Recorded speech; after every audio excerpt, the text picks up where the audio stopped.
did y'all make individual copies? For the jurors? Yes. The charge of the For charge. the jurors, no. Do you need that? Well, last time the jurors said that oh, y'all could be seated out there. They said it would have been helpful if they each had their own. We'll send, Copy. to make sure you're gonna make 14 copies. Or, remember,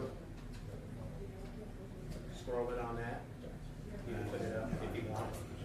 Yeah, I talked to the jurors about that last time, but what they told they didn't They really want it in their hands. care if they wanted it in their hands Yeah. because Okay. okay. I should have told y'all that yesterday. No, I only have the official, and it's already file marked and all that good stuff. But you know, since I also have the suggestion box, that was a suggestion that I've had. I mentioned that, I think it's a good idea. Yeah, when I talked to them, they were like they wanted their own. They didn't want somebody to read it to them, or they got to wait and pass it around to each other. So. Good morning. I like how you slid that bone. Trying to tell me something? I don't want to be rude. Really? I mean, I have been rude. Oh, yeah, can you read? I think, be careful. I told we didn't warn them. We got them in love.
cause number F1900289.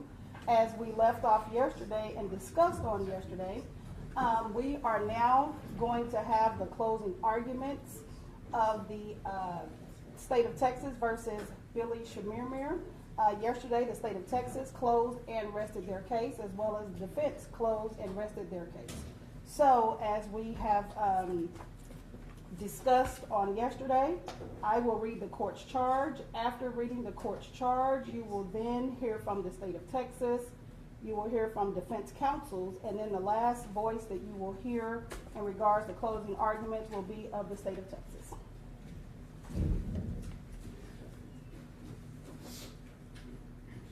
Cause F1900289, the state of Texas versus Billy Chemirmir.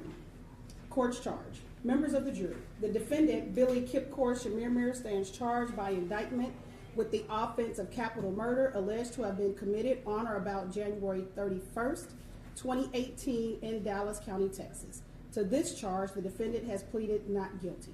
The following instructions are the law applicable to this case. You are instructed that you may read these instructions as a whole. Offense definitions. A person commits murder if the person intentionally or knowingly causes the death of an individual. A person commits capital murder if the person commits murder as that term is herein defined, and the person intentionally commits the murder in the course of committing or attempting to commit burglary or robbery. A person commits burglary if, without the effective consent of the owner, the person enters a habitation and commits or attempts to commit a felony, theft, or an assault.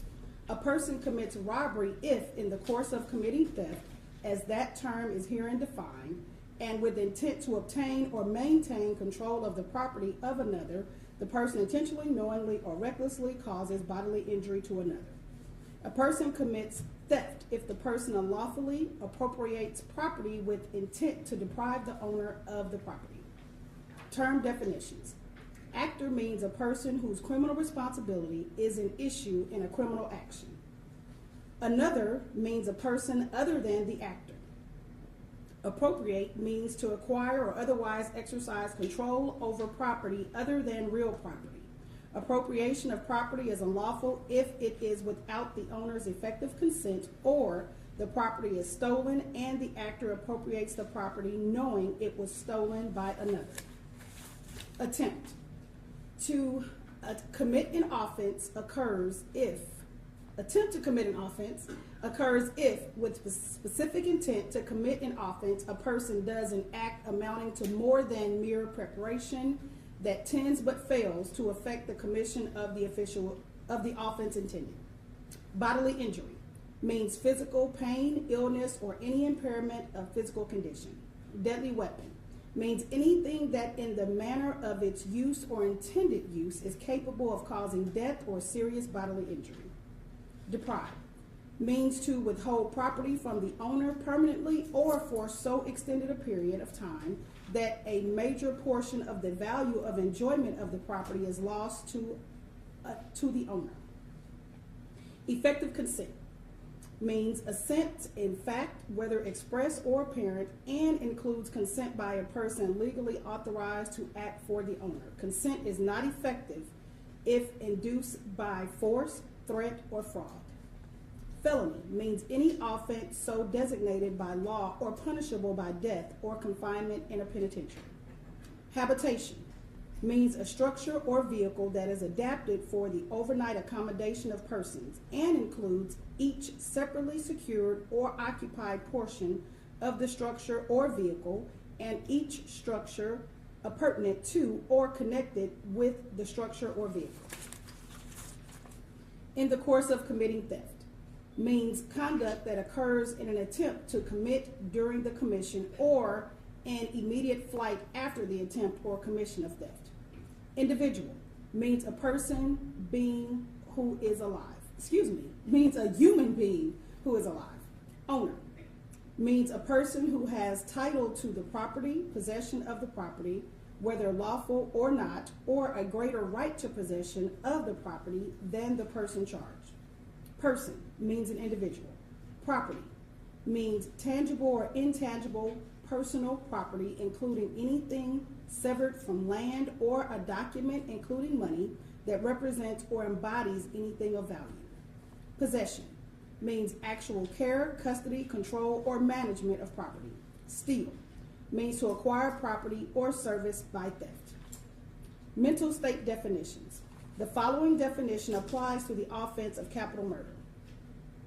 A person acts intentionally or with intent with respect to a result of his conduct when it is his conscious objective or desire to cause the result. The following definitions apply to the offenses of burglary, robbery, and theft. A person acts intentionally or with intent with respect to the nature of his conduct or to a result of his conduct when it is his conscious objective or desire to engage in the conduct or cause the result. A person acts knowingly or with knowledge with respect to the nature of his conduct or to circumstances surrounding his conduct when he is aware of the nature of his conduct or that the circumstances exist. A person acts knowingly or with knowledge with respect to a result of his conduct when he is aware that his conduct is reasonably certain to cause the result. A person acts recklessly or is reckless with respect to circumstances surrounding his conduct or the result of his conduct when he is aware of but consciously disregards a substantial and unjustifiable risk that the circumstances exist or the result will occur. The risk must be of such a nature and degree that its disregard constitutes a gross deviation from the standard of care, and that risk must be of such a nature and degree that its disregard constitutes a gross deviation from the standard of care that an ordinary person would exercise under all circumstances as viewed from the actor's standpoint. Capital murder. Now, bearing in mind the foregoing instructions, if you unanimously find from the evidence beyond a reasonable doubt that on or about January 31st, 2018, in Dallas County, Texas, the defendant, Billy Chemirmir, did intentionally cause the death of Mary Brooks, an individual hereinafter called deceased, by homicidal violence with a deadly weapon, the exact nature and description of which is unknown and unknowable to the grand jury, or by smothering the deceased with a pillow, a deadly weapon, or with hands, a deadly weapon, or with an unknown object, a deadly weapon, the exact nature and description of which is unknown and unknowable to the grand jury, and you further find beyond a reasonable doubt that the defendant was then and there in the course of committing or attempting to commit the offense of robbery of said deceased, then you will find the defendant guilty of capital murder as charged in the indictment. Or, if you unanimously find from the evidence beyond a reasonable doubt that on or about January 31st, 2018 in Dallas County, Texas, the defendant, Billy Chemirmir, did intentionally cause the death of Mary Brooks, an individual hereinafter called deceased, by homicidal violence with a deadly weapon, the exact nature and description of which is unknown and unknowable to the grand jury, or by smothering the deceased with a pillow, a deadly weapon, or with hands, a deadly weapon, or with an unknown object, a deadly weapon, the exact nature and description of which is unknown and unknowable to the grand jury, and you further find beyond a reasonable doubt that the defendant was then and there in the course of committing or attempting to commit the offense of burglary of said deceased, then you will find the defendant guilty of capital murder as charged in the indictment. If you do not so believe, or if you have a reasonable doubt thereof, or if you are unable to agree, you will then consider whether the defendant is guilty of the lesser included offense of theft. Theft. Now, bearing in mind the foregoing instructions, if you unanimously find from the evidence beyond a reasonable doubt that on or about January 31st, 2018 in Dallas County, Texas, the defendant, Billy Chemirmir, did then and there unlawfully appropriate stolen property, to wit, jewelry of the value of $2,500 or more, but less than $30,000, the said property having been stolen from Mary Brooks, its lawful owner, and the defendant acquired said property knowing that it was stolen property, then you will find the defendant guilty of the lesser included offense of theft. If you do not so believe, or if you have a reasonable doubt thereof, you will follow the following instructions. If you should find from the evidence beyond a reasonable doubt that the defendant is guilty of the charged offense or of a lesser included offense, but you have a reasonable doubt as to which offense he is guilty of, then you should resolve the doubt in the defendant's favor and find the defendant guilty of the lesser included offense.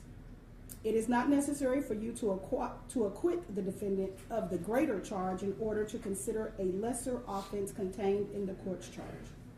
If you believe the defendant is not guilty of any offense or have a reasonable doubt thereof, then you will acquit the defendant and say by your verdict not guilty. Presumptions and burden of proof. In all criminal cases, the burden of proof is on the state. All persons are presumed to be innocent, and no person may be convicted of an offense unless each element of the offense is proved beyond a reasonable doubt. The fact that a person has been arrested, confined, or indicted for, or otherwise charged with the offense gives rise to no inference of guilt at his trial. The law does not require a defendant to prove his innocence or produce any evidence at all.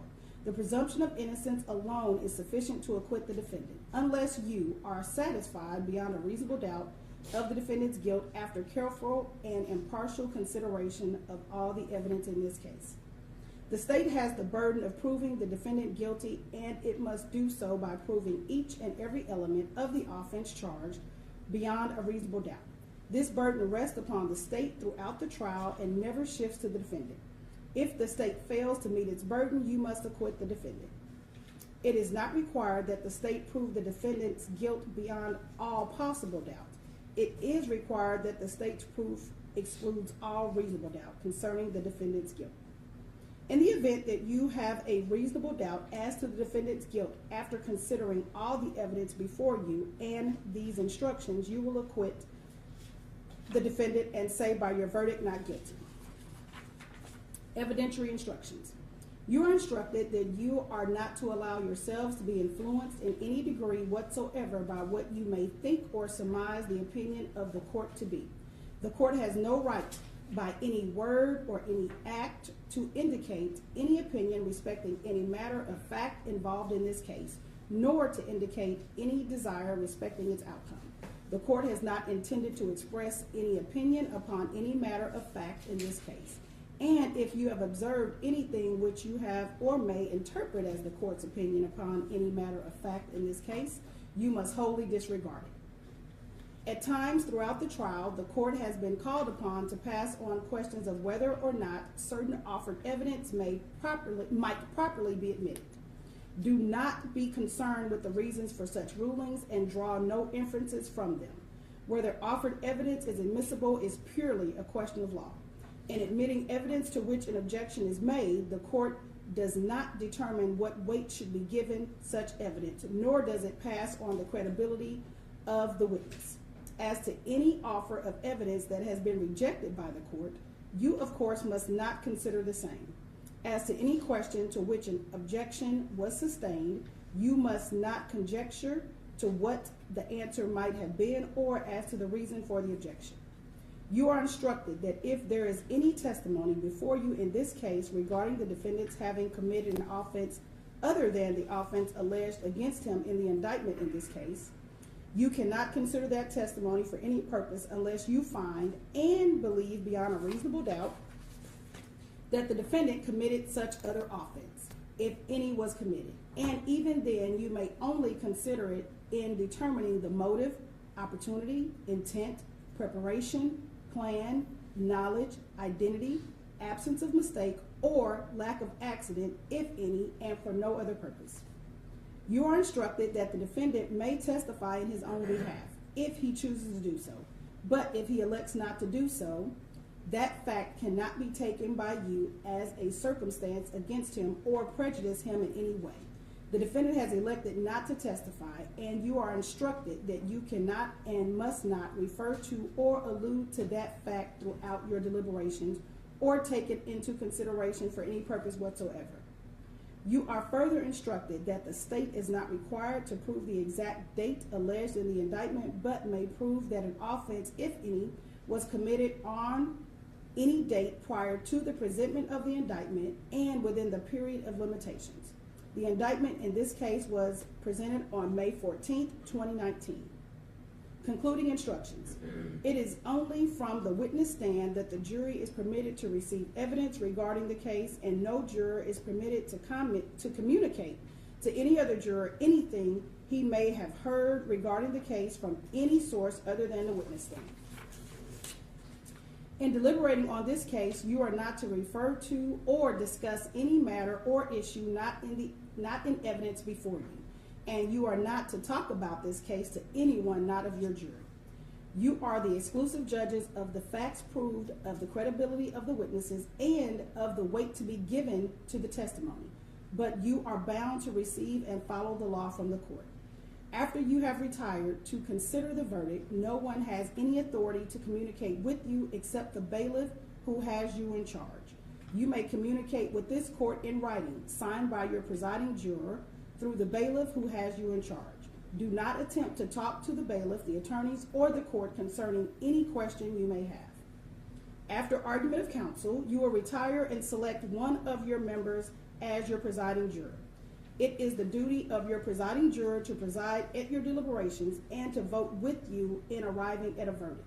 Your verdict must be unanimous, and after you have arrived at your verdict, you may use one of the attached forms by having your presiding juror sign the particular form that conforms to your verdict. And it is signed by me, Judge Raquel Rocky Jones, presiding judge of the 203rd Judicial District Court here in Dallas County, Texas. After you have selected your foreman, you will have 3 verdict forms you may choose from on the very back. The very first verdict form reads, "We, the jury, unanimously find the defendant guilty of capital murder as charged in the indictment." There is a signature line for the presiding juror, and then there's a line for the presiding juror to print their name. The next verdict form reads, "We, the jury, unanimously find the defendant guilty of theft as included in the indictment."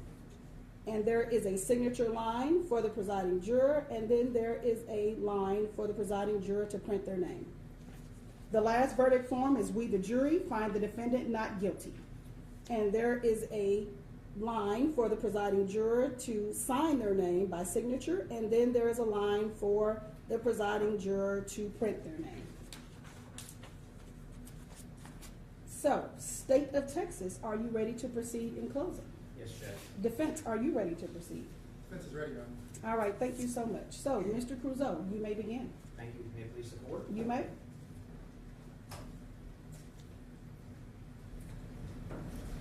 Well, good morning again. Hope you are well. On behalf of the District Attorney's Office and my staff, I want to say thank you for a number of reasons. And on behalf of the defense, I know they share the same thanks and appreciation for you being here that we do. Okay? Let's talk about what happened. There was a day some few weeks ago where you all got something in the mail that said show up on a certain date, right? We know you didn't do a dance and didn't play any happy tunes when you got that, but nonetheless it started a process. And it started a process that determined 14 very special individual people, the 14 of you. Because most people who get that summons don't show up, but you did. And for that we're grateful and thankful. The other thing that happened is, and I think it was Judge Chapman, am I correct, Judge? Okay, Judge Chapman visited with you early in the morning, and she went over things, we call them exemptions and disqualifications, and a certain number of people moved on. And then we had a chance to talk to you. And then we talked about the very special nature of who we are and what we do and why we are here. And we talked about constitutions, a United States Constitution, and we talked about a Texas Constitution, and then we talked about a penal code. We talked about elements of an offense. We talked about very special rights that a person accused is afforded here in this country. And I think it has become abundantly clear to you, not only a week ago today, but everything that has intervened in between, that we are supportive of those rights, we respect those rights, and we're going to make certain that everybody follows them. Because if you remember back to last Friday, anybody who couldn't give the defendant the benefit of whatever, they're not here. And so we're left with the 14 best folks, fairest folks that showed up. Okay? What else did we talk about? We talked about circumstantial evidence versus direct evidence. And you know now, right, after we talked about it, we talked about how sometimes people have been convicted and incarcerated for extended periods of time based on what? Direct evidence that was dead wrong. Okay? And it's circumstantial evidence that came back and saved the day. We also talked about how does evidence get left? Who's in control of the evidence? Okay? You, me, some stranger? No. The perpetrator of the crime determines what's left. Okay? Sometimes to their benefit, and sometimes to their demise. You have plenty of that in this case. And we talked about that. Okay? And we asked you a very specific question that has caused you to be here today. And you'll notice nowhere in the court's charge of the words circumstantial evidence or direct evidence. It's just, did we prove the case beyond a reasonable doubt? That's all we have to do. But we put something up and said, if we prove a circumstantial evidence case beyond a reasonable doubt, even if we did that, would you be unable or unwilling to follow the law and return a verdict of guilty? And everybody who said they couldn't do it, guess what? They're not seated where you are today. And I could go on and on through the legal things that we talked about. But the bottom line is that the 14 of you told us some things. First of all, you told Judge Chapman, and you told this judge also, that you will true answers give to all the questions propounded to you by the court or under its direction. That's us. Okay? You said that. And that's what makes us very special and very different from anywhere else. And you said you would, and we counted on you. We gave you questions, we took your answers, we counted on you last Friday, and we're counting on you today. To do what? Follow the law. That's all. Remember I told you we didn't need any help, didn't want it, don't need any favors? That's not what I'm talking about. Just follow the law. And then when you got up here, when you became even more special, to be one of the jurors, the judge gave you another oath. They said, you will true verdict render according to the law and the evidence so help me God. And you all stood up and you raised your right hands and you all said yes. And we were counting on you when you said that, and we're counting on you today. Okay? And I think that's reasonable and fair. That's what makes us special in this country. And that's something that other people fight and die about. I want to talk to you a little bit about the court's instructions.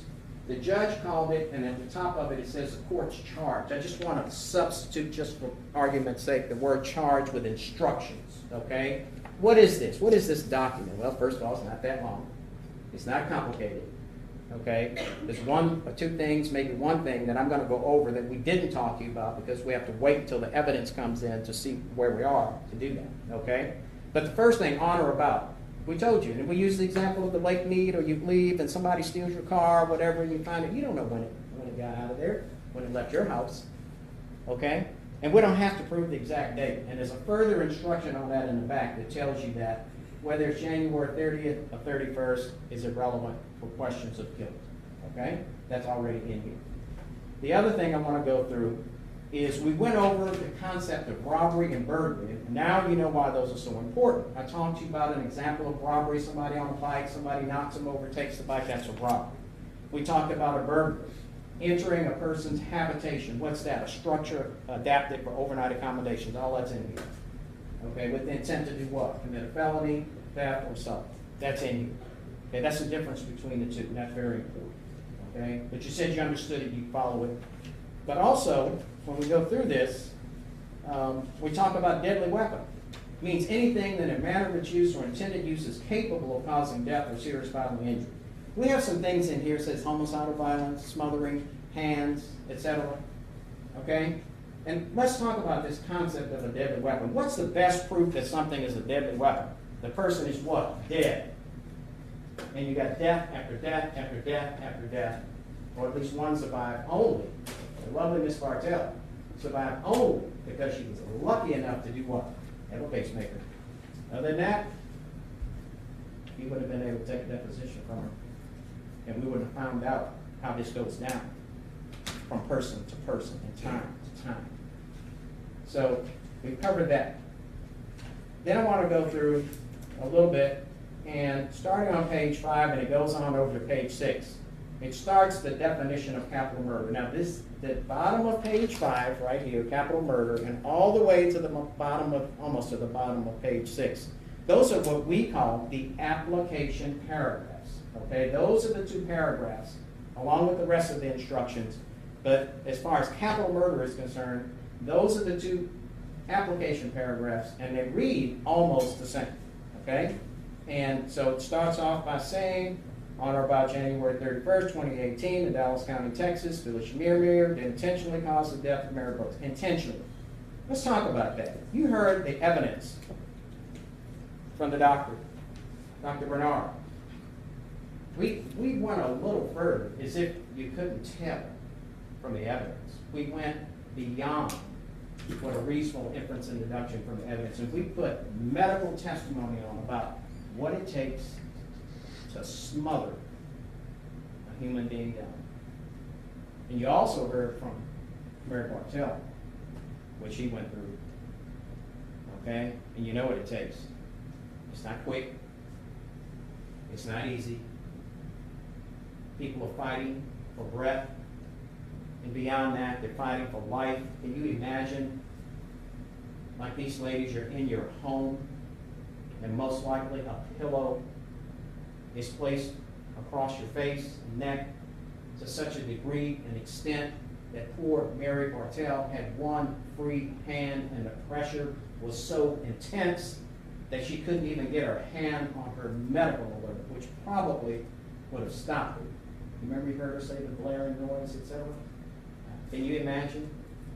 Can you imagine that you have opened your door and immediately recognize that you made a mistake, and you immediately are told to go back, be quiet, and you're on the bed and a pillow is put across you? The amount of shock and fear that will go through a person thinking the reasonable thought, and she told you she thought it was the end of it. And you know what?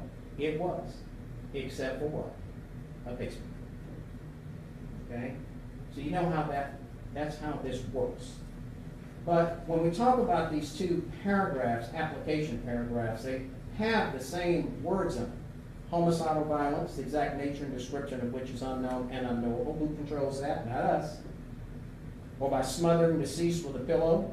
Who controls that? Not us. A deadly weapon, you bet they're dead, or almost. Or with hands, a deadly weapon, an unknown object, a deadly weapon, etc., etc.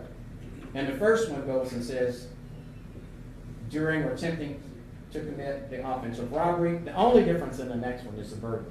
Now, what did we talk about? And you said that you could do it, you could follow it, you understood it. So I want to revisit what we did a week ago.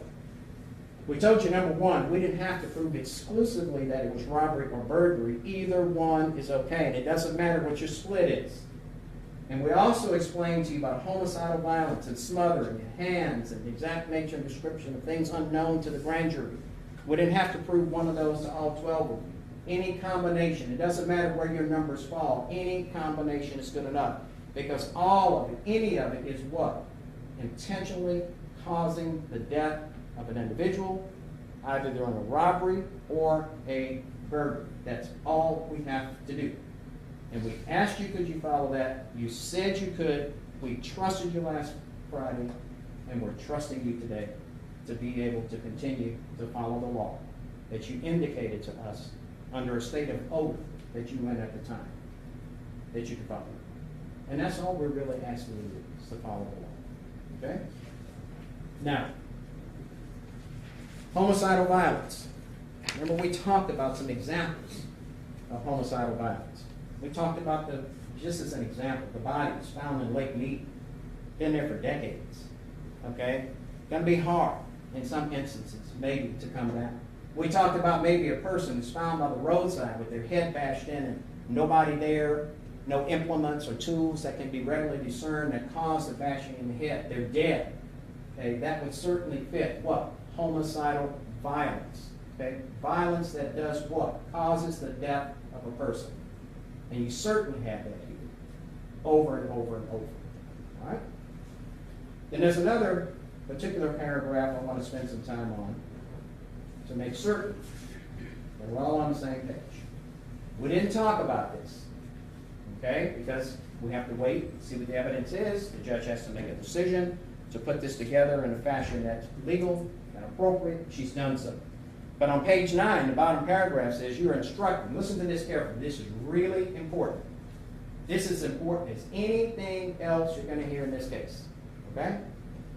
You are instructed that there's any testimony before you in this case regarding the defendants having committed an offense other than alleged against him in the indictment in this case. 3 other cases.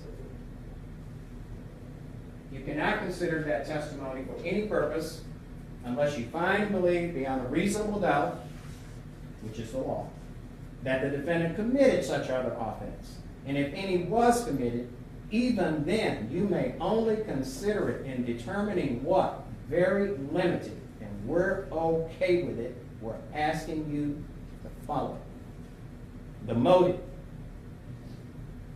the opportunity, the intent to cause death, staying on top of somebody with a pillow for multiple minutes until they die,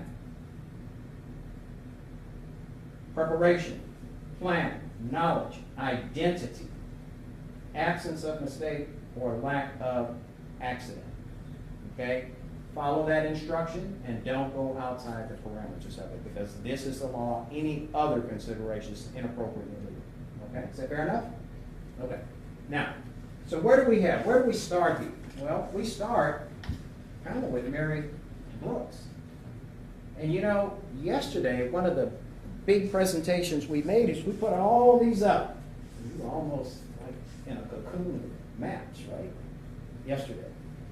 But these are the things, these exhibits, and they're kind of listed by date. If you go through them one by one, January 30th, March 4th, 15th, 19th, and 20th. And of course, you've heard all this. You know those dates are how important they are because they track activity. They track crimes. They track victims. They track intent. They track motive. They track plan. Okay? And not only did we have video and still camera, okay, but we learned some things about Mr. Chemirmir, didn't you? And you started learning about Mr. Chemirmir from Mr. Flink, whose mother, deceased today, was elderly and lived at 5000 Shepherd. And he went to get her at 10:30 or 10 or whatever. He came back at 12:30, whatever it was, about 2.5 hours. Okay? Take her to the doctor. Who did he notice? He didn't tell you a person. He didn't give you an identity. He gave you a car and a license plate. Who does that car and license plate go back to? Some kind of trick. Tom Oding really is the person. But you know from him who really drives the car. And even though the police tried to hit on the address of Tom Oding, when they started looking more deeply, they noticed that this car was up at Pear Ridge. Okay? So they started looking. They started following phones. They started doing things. Okay? But Mr. Flink told them what? He was out here for 2.5 hours. I wondered. I was concerned. I went out and spoke to him. No, I'm just here to see my dad or something like that. Biggest lie you ever heard. Wasn't looking for his dad. Okay? But what else did he say? He stayed out there. He moved the car. He went and got the license plate. He turned it in. Thank God. Okay? What else do we know? Well, it's kind of like surveillance, looking for victims. Doesn't it sound like that? Stalking. What else do we know? We know that he hangs out at the Walmart back and forth all the time. We know that he drives in and out. We know that he's capable of hanging out and in fact not capable, in fact doing what? Hanging out at the front, back and forth with a phone up to his ear that you heard from the evidence. Nobody's on that phone, not having a conversation with anybody. And he also doesn't mind helping elderly women with their baskets. That's nice. Good thing she had a man with her. Okay? But he is doing what? Surveilling and stalking. Okay? Think about it. What did Miss Harris do? Left after him. Where did he wind up? At her house. And we'll go into that. Okay? This is a conscious, dedicated effort to stalk, surveil, kill, steal, strip, and sell. That's his job. We all have work. I don't know what you do, whether you're working or not. But we all have jobs. But I think the evidence has been quite clear what Mr. Chemirmir's job is. Stalk, surveil, get inside, smother, strip your most precious valuables, family heirlooms. You notice all the junk stuff got left behind? Things got opened and closed. All right? Safe, box, whatever might contain some valuables. Get in it, toss it away. Okay? That's his job. A fundamentally different way of approaching what? Humanity. Okay? We go to work to produce. He goes to work to kill, strip, steal, sell. That's his job. So let's talk about what we brought. Let's talk about Mary Brooks. The first thing, before I even get into all of this, is the idea is probably a little shocking to you to hear from this expert testimony, which your phone does, right? Probably didn't know all that. But sometimes it's necessary. And we'll only do it when it's necessary. And in this case, you had Special Agent said would tell you all about where the phone. I'm not going to go through all that. You just saw it yesterday. Okay? But he also told you, well, yeah, I'm not going to plot it in a certain place. I'll just tell you it's in that area. But he says sometimes it's extraneous or additional or extra evidence that will come in and do what? Validate or cross-validate. They'll validate each other. And you know, from time and time again, he's seen here at the apartments, bang, the phone is right near there. At the Walmart, bang, the phone is right there. At this house, bang, the phone is right there. The other house, bang, the phone is right there. Okay? A ring, gets somebody's ring that was recently taken off their finger just within an hour or so is taken on a hand and put on offer up. And you could look at that ring and tell it was valuable. And for a mere $380, shortly after choking somebody down, he's happy to move it on for the sake of $380. Okay? And you know on Mary Brooks that she was at the Walmart, she was in, he was parked, she came out, she left, he followed her. Okay? The phone puts him there, moving towards her house, phone hitting near her house or at her house, and then of course you know the rest that went on. One of the most important things that came here was, what about this ring? Okay, well we went the extra step. We went and found not the person who did it, but the person who owned the place. And you notice when we put on that testimony that in his expert opinion, it's the same ring. There is absolutely no reason for you to doubt that. You know why?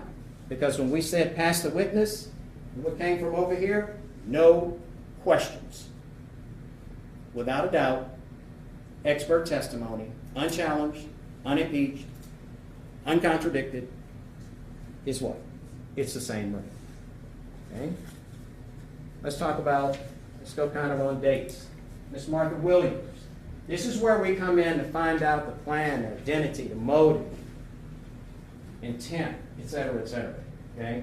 Let's talk about that. She didn't go through her autopsy and have obvious signs of trauma, did she? From two inmates, the private one and the one from Pelham County. Okay? So that tells you that not all of these fall like that in the same way like Miss Harris did. All right? Or Miss Bartell, who had a red face over here, and a cut and a bruise on her nose. Okay? But what do we know? Phone is in the area, okay? And then the phone is where? Dallas Golden Exchange. The receipts show he sold items, and then in his car. Okay? And here's the most,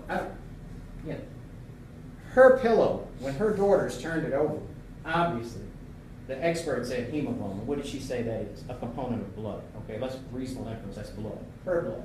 And they said it looked like the impression of a face Whose face? Her face. It's her bed. She's dead right there. Okay? And so what do we know about that? Well, I don't know how to put 27 zeros on things. Okay? I give you out where I'm counting. But I tell you what, that's an awful, an octillion is a whole lot that you got to go find. Okay? Not even the James Webb telescope can find all those planets. All right? Doesn't exist. Points to her. Let's forget about, I don't need to talk, he'll talk about his DNA. We really don't need to talk about Mr. Chemirmir's DNA to solve this riddle. Okay? Why? Because when they go to his car and pull the gloves out, who else's DNA on one of those gloves? Glove number 1 that you heard.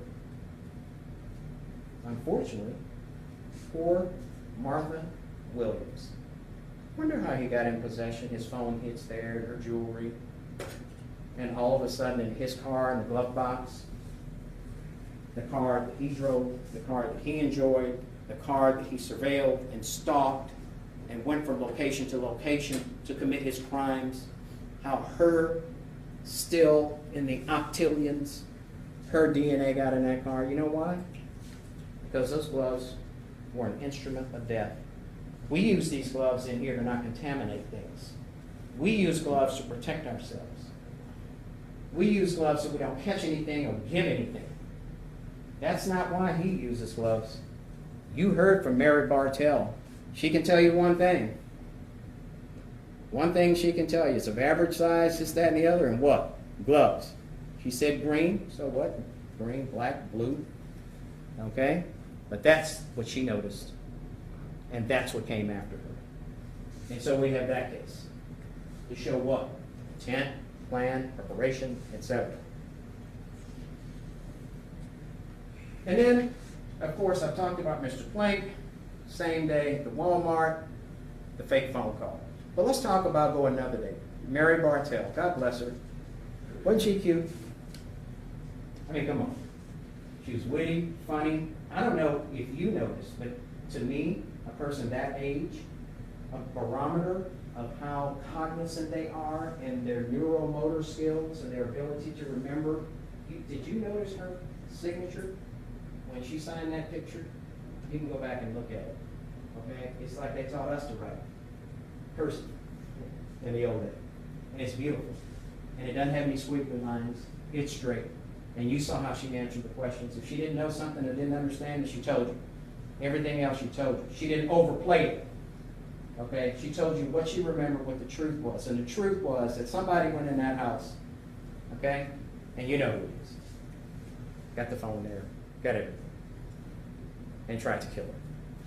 But for the pacemaker, she wouldn't have been there. And what happens right after that? I mean, this, don't forget, 9:30, 10:30 or so, people are starting to figure out what's going on, friends and what have you. But at 10:31 or 10:29, we get off of his OfferUp account him taking a picture. Found on it. Got your geolocation. Got the For photos. those of you 25. Thank you. Where'd that put? Right there, this part. Put it on for sale. You heard Mr. Saleh, sold it to him. Receipts corroborate. Ms. Harris, this is the easiest one, of course. He didn't have a chance to sell anything and put it on OfferUp because he was headed home. Okay? He just happened. They were all on top of it and they understood what was going on. They stopped him. What does he have? Her keys to her house. The $2 bills. These quirky little $2 bills. Can you imagine that, getting a happy birthday card or a Christmas card from her? What's going to be in it? You know from the evidence. A $2 bill. Okay? She's just quirky like that. We all have our idiosyncrasies. She has hers. Okay? But what else? Dead, smothered, etc. Okay? Keys, money, jewelry. You saw the pictures, the Kim. That's her. That's her stuff. Those are her items. That had the Plano Police Department not been on top of this and not stopped him, would have been up for sale somewhere, somehow, to somebody. And just like you saw him go into that diamond gold exchange, you see that big smile on his face right after he had smothered someone? This is work to him. This is effortless to him. This is what he did. You've got it laid out. I'm going to ask you again. Follow the law.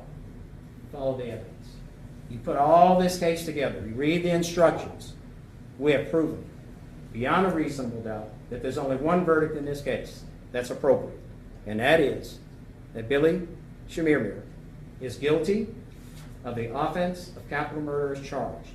And now that you sat here for these 5 days in this courtroom and listened to this testimony, you know, this is our lives. This is what we do every day.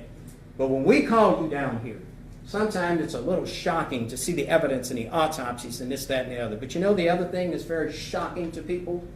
And you watch me just take a few steps back. And you imagine the difference in the space between where you are and where I am. What this evidence has shown beyond a reasonable doubt is you have been in the company all week long of a capital murder. And I'm asking you to return a verdict of guilty as charged for the offense of capital murder. Thank you. Thank you. And Mr. Warren or Mr. Hayes, who will be going first?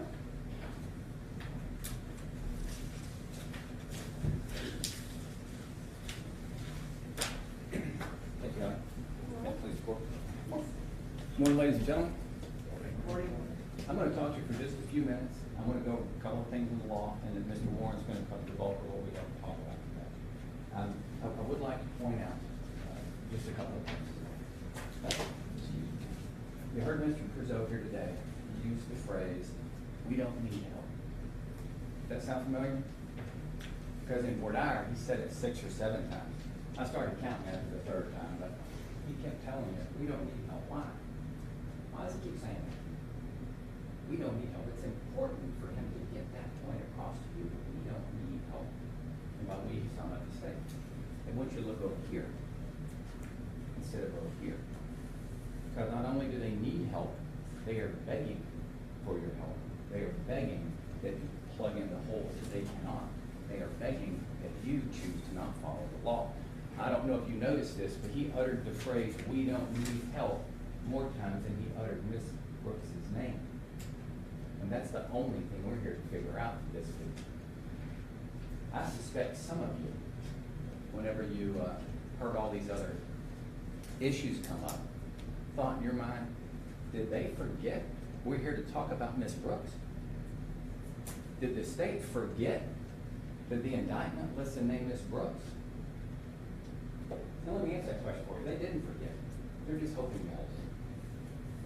They're hoping to fool you guys forgot that that's what this case is about. So they bring in cell phone data that's consistent with being someplace, but it's also consistent with being 200 other places. And they bring in DNA on a totally different case, which is unusual. I don't know if y'all caught this, but the only DNA that linked Mr. Chemirmir to the scene of Ms. Williams was handled specifically by Detective Turbiardi, the lead detective that you did not hear from. He picked it up and dropped it off at his leisure. And the only DNA of any substance that the octillions that Mr. Curzo likes to talk about was found a year later in a wadded up glove of a glove box that had been in a car in Texas heat for a year in a fenced off lot for a year. The DNA analysis or analyst told you that heat would have degraded the DNA. That's why we either keep it at room temperature in a refrigerator. Yet a year in Texas heat was top DNA you saw. Octillions, septillions. Wonder why? You didn't see evidence of DNA that linked back to Mr. Chemirmir prior to Mr. Turbiarti or Detective Turbiarti having access to his swaps, his samples.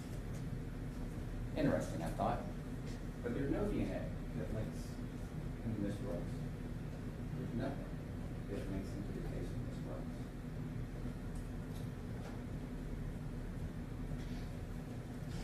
I want to talk about what's in the charge.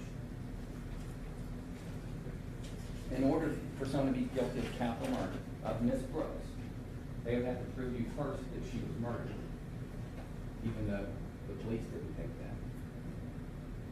Medical center didn't think that. They actually had to go back and change his mind based on what the police told him. You would have to first believe she was murdered, but you'd also have to believe that it was either in the commission of a burglary or robbery, which means they would have to prove to you that someone entered her house without consent. We don't know if anyone entered her house, nor do we know if they did, how they got in there. And the only way you can answer that question is to guess. And you're not allowed to do that, or to speculate. You don't know if someone was invited in and something went south, or what. So they can't prove burglary. Robbery, that's in the course of committing theft to cause bodily injury. Nobody knows, not only was any force used, but was anything taken. In order to get any kind of time frame, you would have to guess. You would have to speculate, and you're not allowed to do that. But they sure would like to tell you. And just bypassing all that. Mr. Chemirmir must be a bad guy. So let's forget about the law, forget about the rules, forget about the lack of evidence, and just jump right to the guilty. That's the health day, deputy. We'll talk about one more thing, maybe two, but at least one. Mr. Crusoe, the last thing he read you from this charge was what we call extract. Well, let me talk about theft.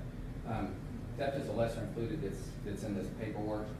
Theft means you either took it or you got it from someone who knew it was stolen. That's what that part required, said property knowing it was stolen. You either took it or someone took it and gave it to you to sell. That's the closest thing they can come to prove in this case, and that's what's in charge. That's the closest thing they can prove in response to Mrs. Brooks, and that's why you're looking at it. Now, extract. Mr. Crusoe read this, and I'm going to read it to you again. Unless you find and believe beyond a reasonable doubt of any extraneous offenses, you can't consider them. But if you do consider them, it's for the limited purpose of motive, opportunity, intent, preparation, plan, knowledge, identity, perhaps as you said, lack of accident, and for no other purpose. And I thought it was gracious that Mr. Crusoe said we're okay with it, because that's the law. So it's great that the DA is okay with it. But what does that say? Did anyone hear me read the word substitute guilt for one crime for another? They put on other cases hoping, they have stronger evidence, and they're hoping you think, well, if he did these, he must have done this. They're hoping, that's the help they want. They want you to misuse this extraneous definition and substitute the word guilt. If he did A, he must have done B. But that's what you're not allowed to do.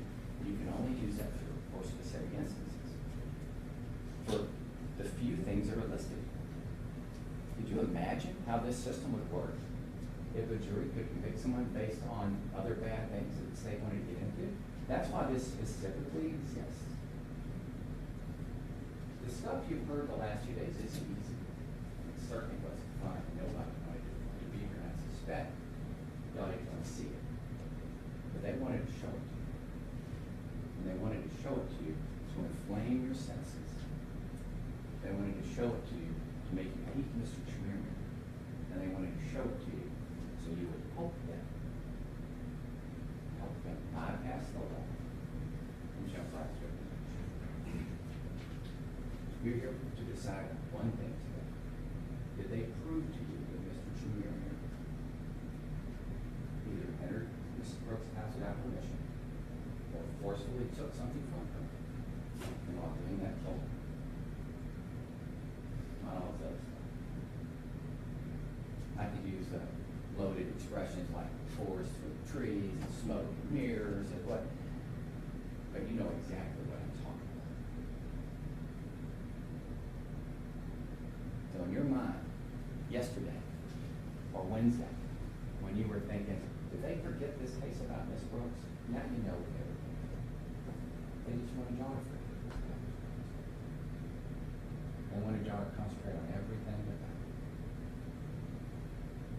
Mr. Warren's going to get turned over to some of the facts, but all we're asking you to do is actually follow the law. The law as it's written. The law you're required to do. The law as each of you said you would do.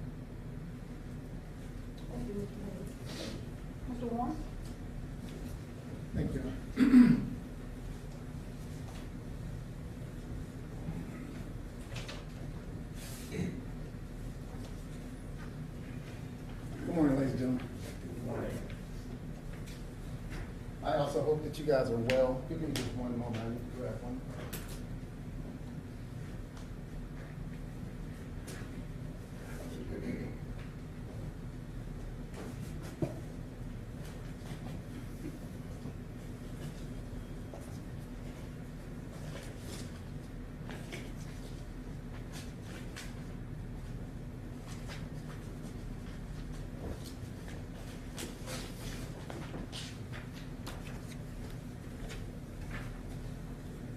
Okay, let's get started.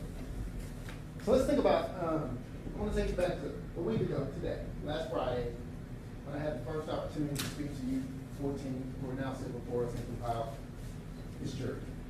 The reason that each of you are sitting here in this courtroom today is because you either verbally or by your silence last Friday told me that the answers that you gave were true and honest. And that was what you took then. And on Monday of this week, you took a different oath. You took an oath to follow the law. In the same way I held you to your oath last week, is the same oath I'm going to hold you, the same way I'm holding you to your word this week, is that you're going to follow the law. Part of the things I also talked to you about last week were your duties, rights, as a juror. And I think you know now why. Because each one of you have to make up your decision in your mind regarding whether or not the state of Texas has met their burden. For each, what I tell you last week, for each and every thing, everything that they present to you, every piece of evidence that's admitted, you make the determination of how much weight to give. The admission of the evidence is just that, it's admitted. But it's not a given. You see, Mr. Crusoe said because we didn't refute something, because here's the thing. An admission of the evidence is just that. The court makes a determination if it's legally able to come into the court as evidence. But then you individually make a decision of how much weight and credibility you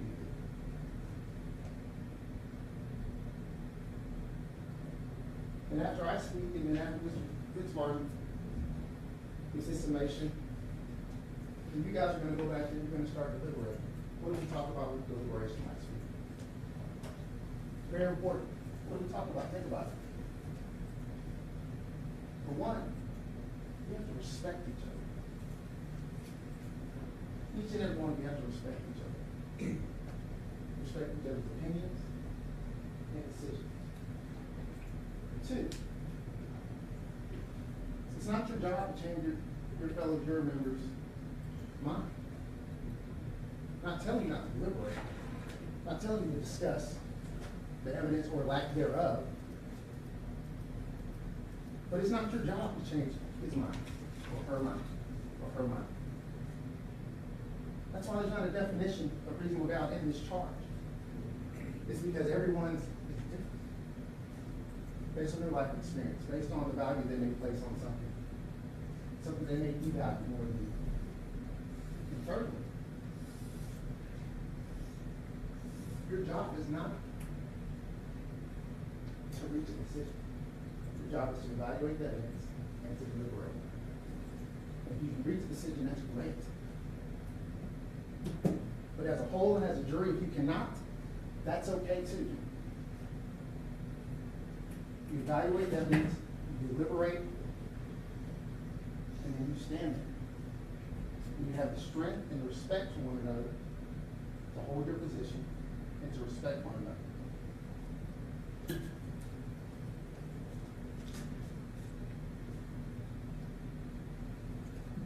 Help.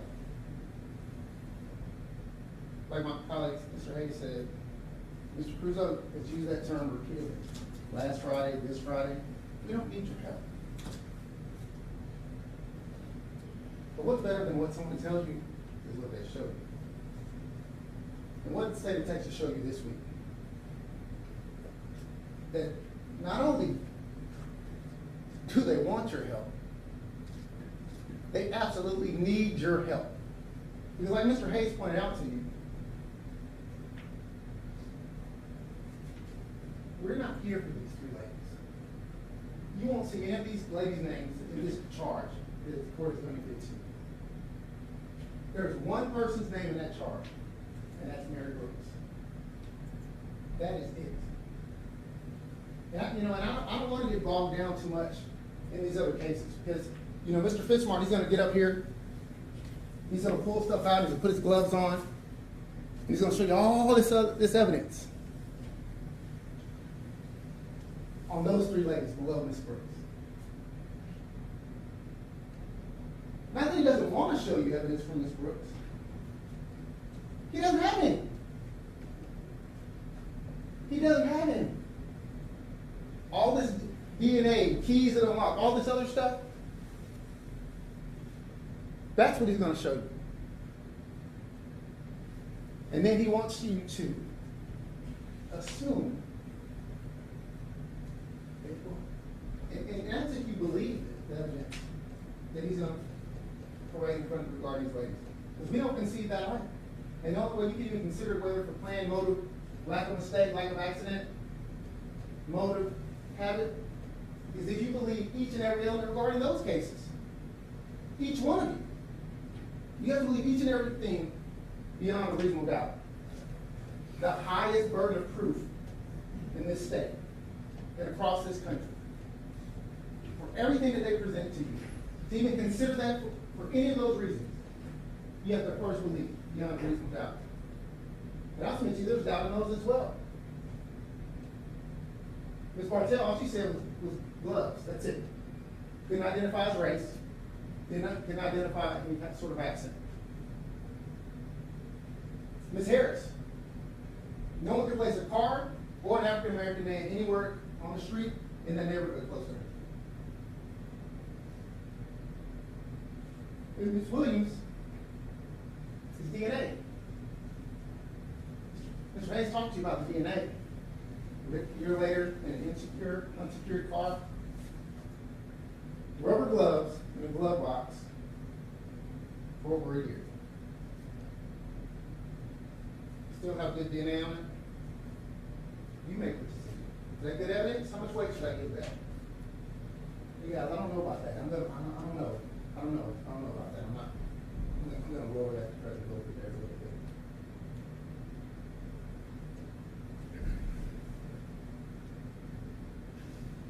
But we're here for Mary Brooks.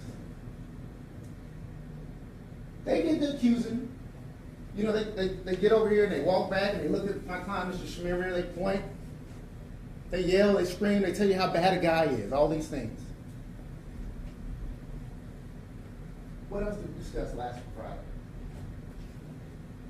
Each one of you, I looked each one of you and I. We may not have had a conversation, but I looked each one of you and I. And I said, there's a difference between two things. Innocence and not guilty. You may be sitting here and say, well, Mr. Warner, he's not innocent.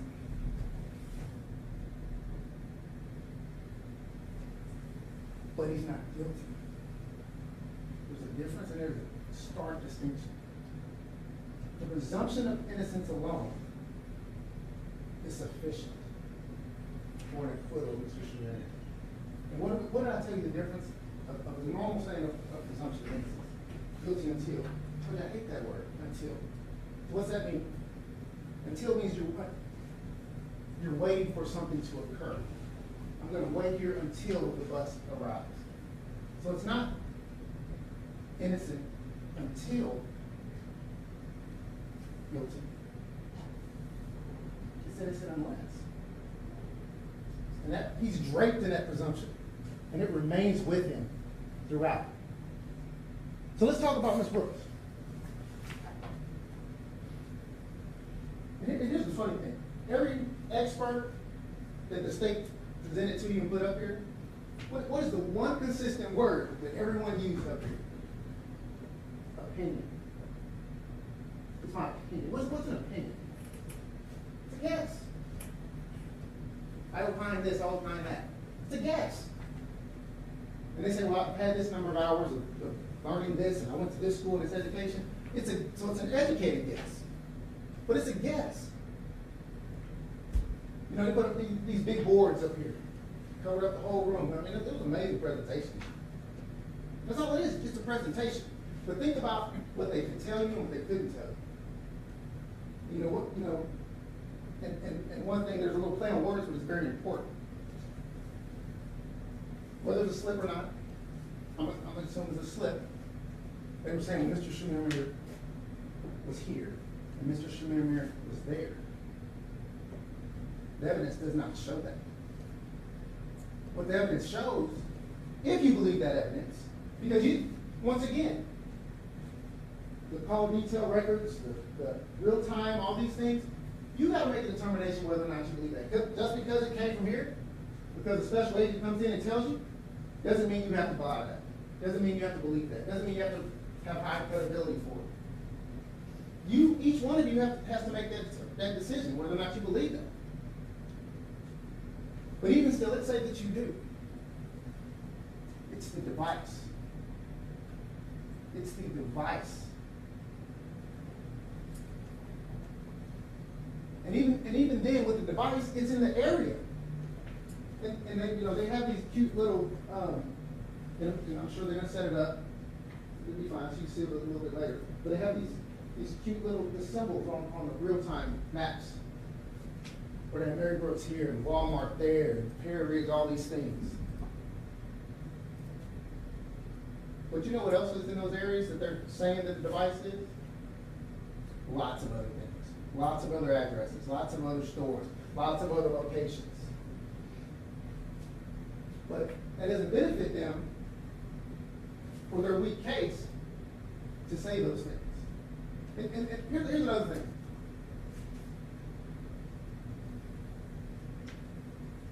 Mr. Agnostic stood up and he told you, think about the questions. Well, I'm going to use that term loosely, question. Think about the questions that he was asking Agent Sedgwick when they were down here. As he rattled off all this stuff, and at the end, he then put a little question mark at the end and said, well, isn't it consistent? Yes, it will be consistent. To be here or to be there. You could put anything in that general area to say it'd be consistent. But still, mind you, it's the device. It's only the device. And especially on that day, January 30th that we're talking about. Just think about this. When they show Miss Brooks at the Walmart, who can't they put at the Walmart when Miss Brooks is there on the 30th? Mr. Chemirmir. Did you hear any evidence, any testimony whatsoever that they can actually place him at the Walmart at the exact same time? You did not, because they cannot produce that, because it did not happen.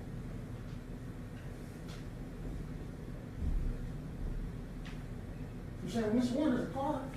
It looks kind of like the car that they showed Mr. Chemirmir driving.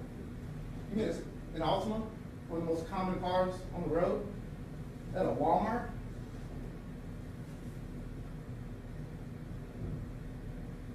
And even then, what don't they have with the car that they say appears to be?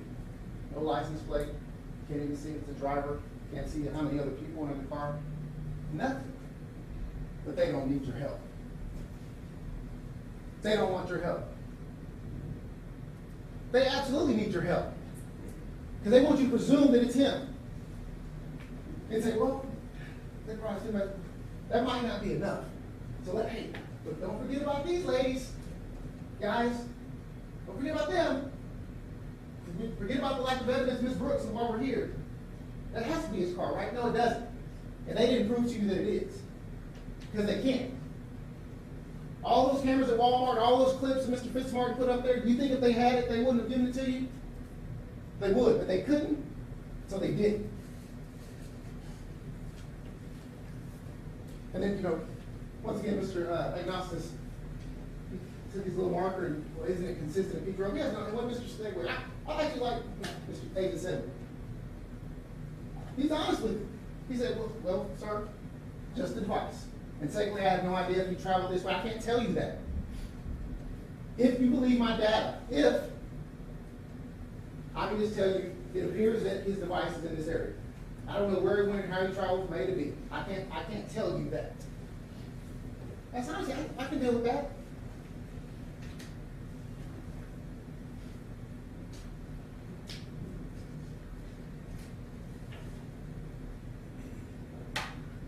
Obviously, we do know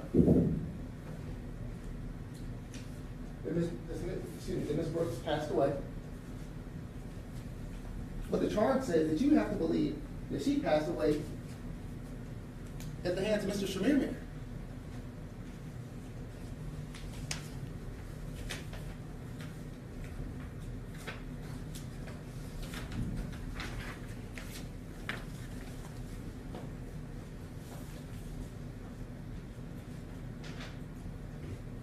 And they can't prove that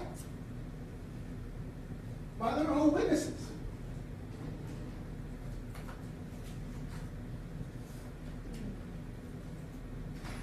This is exhibit number 3, the medical abstract of death certificate from her own doctor. Lists out her medical issues and why they believe it was a natural cause of death. You have Officer Shane Harris from the Richardson Police Department, 30 years experience, decades of experience investigating crime scenes, going to crime scenes. That wasn't even his job that day. He's the second officer called in, and he said, I just for my own sake, I just want to rest well tonight. Let me double check. And you saw it. You saw the body cam, right? You saw, and not only did you see what he did, but you saw what he saw. They had the camera on, or excuse me, the light on her, around her neck, on her face, around her body. Rolled her over, looked at her.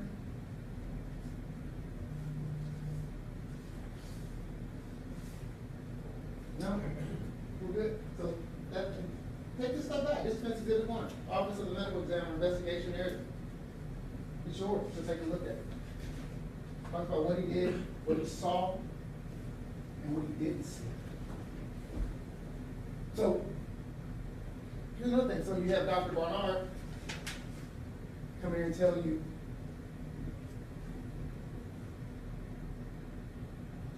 that it was homicide. Think about this, ladies and gentlemen. I think, what's really interesting is when Dr. Bernard said, in his report, that he saw some bruising and some injury. Well, that's odd, doctor. Because the man that was there that day, Officer Harris,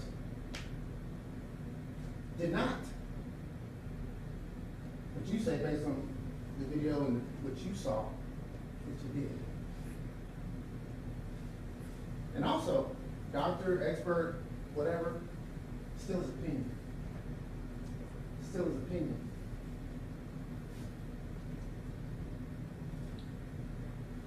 In the absentia report,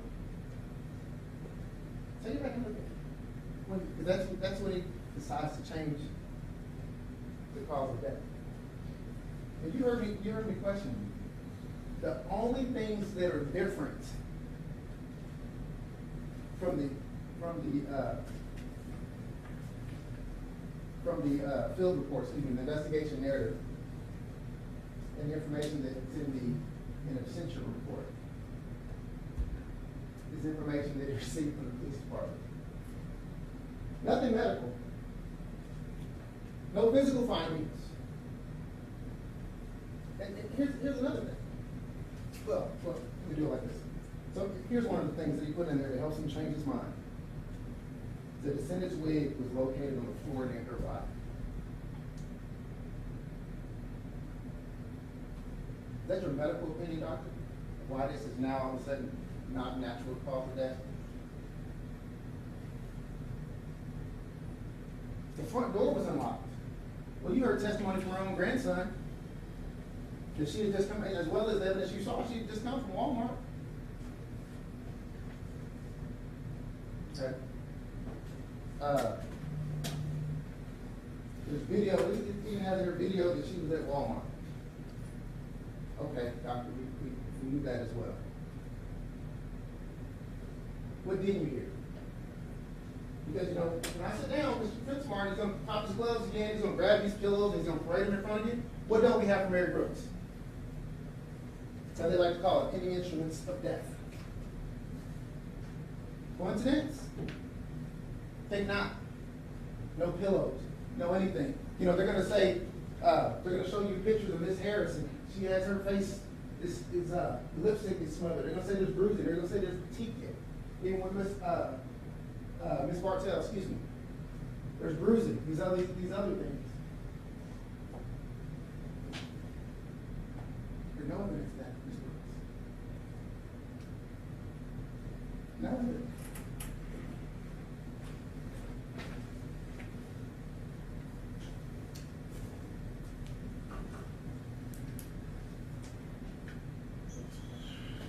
So then, you know, they have this ring.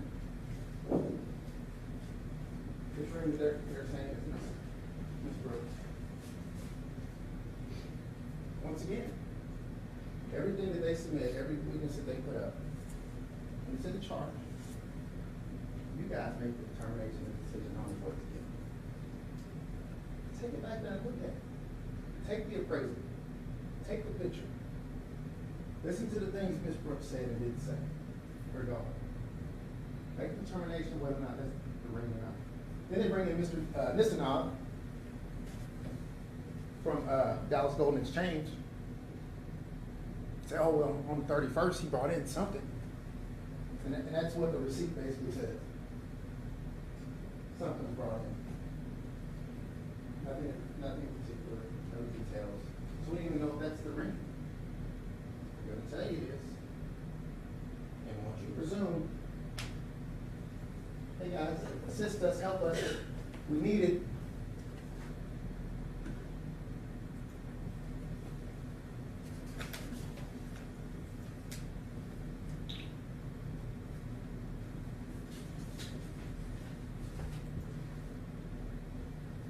Ladies and gentlemen,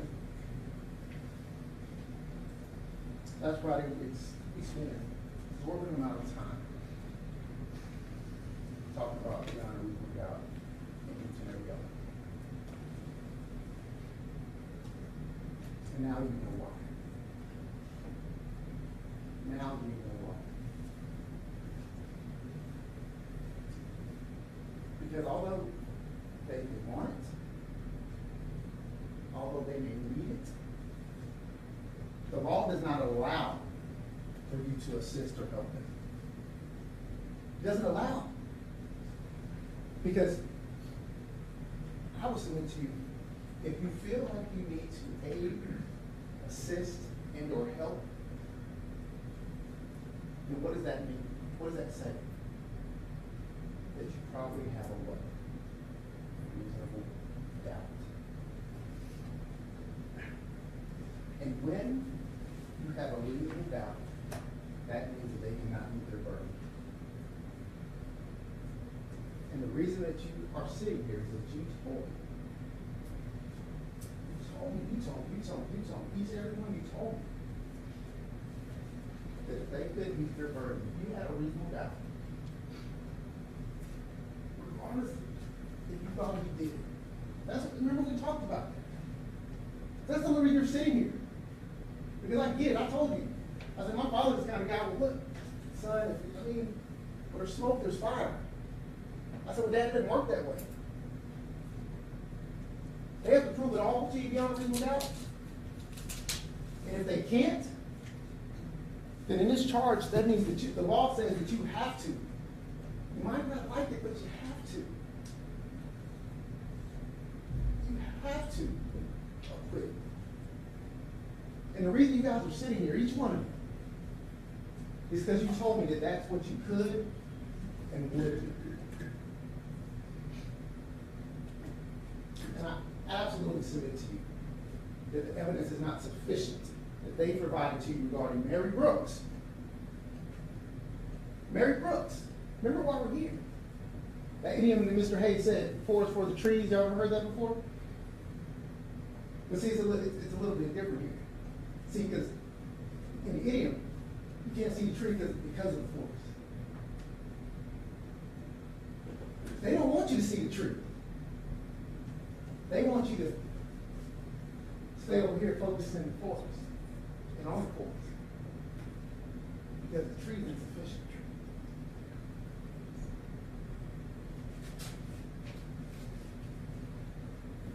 Ladies and gentlemen, I want to thank you for your time, your attention that you've given over the last week. I really appreciate it. On behalf of my client, Mr. Chemirmir, I can tell you that he appreciates it. And I appreciate the fact that you told me last week that this week, when you took this oath, that you would follow it. And I believe that, and I trust you. And I'm going to submit to you the only right and just verdict based on the law and lack of evidence presented is that you'll acquit my client, Mr. Billy Chemirmir. Thank you. Thank you. Mr. Martin, you need a moment to get set up?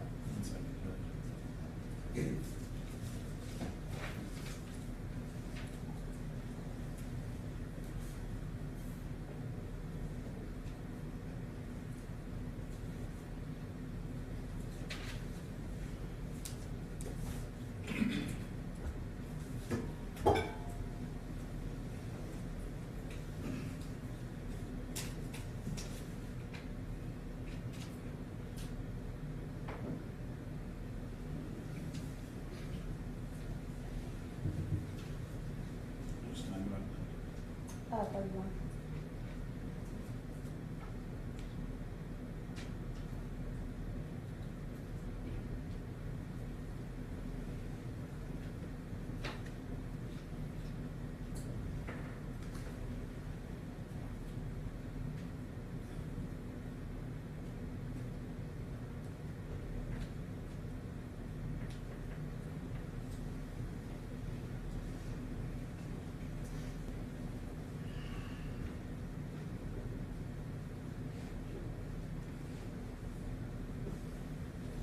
Please, court.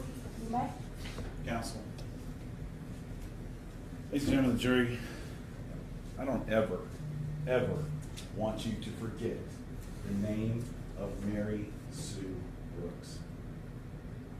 I want the last thing on your deathbed and the accomplishments when you think of them and you list them off is that in the case of the state of Texas against Billy Chemirmir, where Mary Sue Brooks was the victim, that you did the right thing. That will be part of your legacy. Don't ever forget the name Mary Sue Brooks. If you today, at the end of the day today, when you go to bed, start to forget the name of Billy Chemirmir, that is fine. But don't ever forget the name Mary Sue Brooks. That is what we're here about today. You know, the way this system works is everything that you've seen me use here and all of this, I have to give to them first. And they've had it forever. I have to deliver everything to them. They don't have to return anything to me and tell me anything. Now, they don't know what I'm going to argue. I'm sure they've guessed and guessed somewhat well, but misplaced. I don't know what they're going to say when they get up to argue. Did you see a flurry of me trying to change this PowerPoint? And I don't know if you all have ever used PowerPoint. It takes a while to put it together. Did you see me change one thing on my computer as they spoke? No. And what do I want to start with is Mary Sue Brooks. I'm not going to ever ask you to forget that case. And there is a part of me in figuring out how to present this to the 14 of you all that thinks I should have probably just stopped with the evidence of Mary Sue Brooks and closed this case out on Monday and let you deliberate and come back with a verdict of guilty. Because when you saw the evidence linking Mr. Chemirmir being at that Walmart that day, parking exactly next to her, and driving out at the exact moment in time that she is driving out, and the next day having a unique ring, a cherished heirloom of her family in his possession? Do you need anything more? Does that case stand on itself, by itself? Is that not enough? When you add to that, his device is at Walmart and then follows in the same direction as her house, to her house for 45 minutes. What is he doing in there for 45 minutes? He killed her, and then he went through her things methodically, calculated, in the middle of the day, with no care whatsoever as to what may or may not come across him. In a community of however many houses in there, of other people, a close-knit community. Her grandson lives down the way. Not a care in the world goes through her items. Don't ever forget Mary Sue Brooks. And we don't need any help, but justice does. Justice needs your help, and that's what you're here for. I can't do it by myself. The Plano Police Department, the Richardson Police Department, the Dallas, but the FBI, they can't do it without you. That's the help we need here. Well, who is Mary Sue Brooks? You heard about her. Her daughter thought she was funny. She loved to have meals. She loved to bring her family together, this close-knit family. Her grandson, her daughter lived next to her before she passed away. Her grandson allowed to live there, a young couple, starting out in life. And yet they still want to spend time with their grandmother. Dinners, meetings, no pop-ins, but dinners, fun times. I'll never forget Mary Sue Brooks. Now, can I tell, though, really and truly, how we get to solving Mary Sue Brooks without these other women?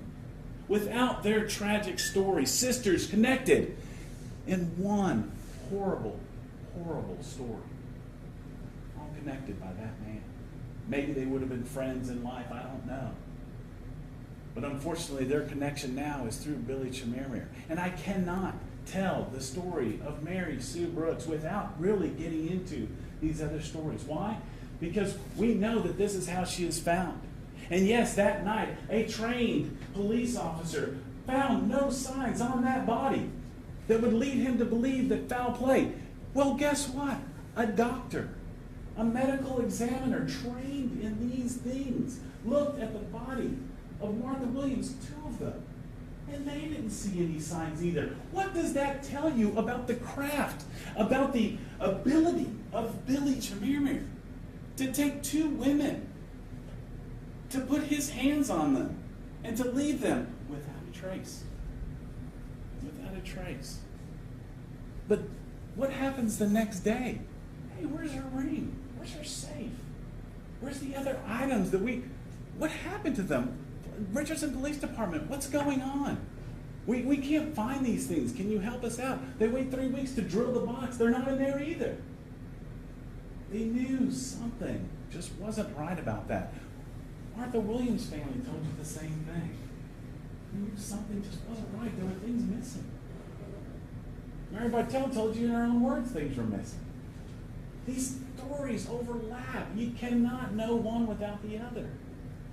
They did do some investigation, though. They figured out she was at Walmart. Her things, her groceries, thawed. We know what day it happened because of the blood pressure pad. We know exactly what was happening with her on the 30th. Do not forget Mary Sue Brooks. Mary Bartell, Mary Brooks' case goes cold, right? They don't know. They don't know that they have a guy like Billy Chemirmir that's capable of doing this until we meet Mary Bartell. And Mary Bartell is able to tell you that, yes, I was at my house. I was doing my normal routine. Go to church, come home, eat a little bit. I made a phone call to my sister-in-law. I was sending an email. There's a rapping on my door. The same routine I have every day. I get up, I go eat, I go have exercise, I take a little nap, and then I do my afternoon activities. Right? These are individuals that have a routine. The routine that Billy Chemirmir was looking for. Remember? He was at her apartment just a few days before that, watching, learning, scoping out like a hunter would. She tells you that her ring, a ring that she had on her hand for 50 years, given to her by her husband, a sign of love, a sign of admiration, something that should be passed down to her sons, to her daughters, gone. Well, the Plano Police Department goes to work on this attack of this elderly woman. And they talk to the 5,000-old shepherd at Preston Place. They get a suspicious person a few days before, Richard Pling. We have a license plate. They go to work on that license plate. Well, this license plate of this car that's doing all of this stuff is in someone else's name. Tom Ondine's name. How clever is that? Let's get a car that looks like every other car out there, like Mr. Warren says, and let's put it in someone else's name so that when I'm doing all my stuff, no one's ever going to come back and look at me. Okay?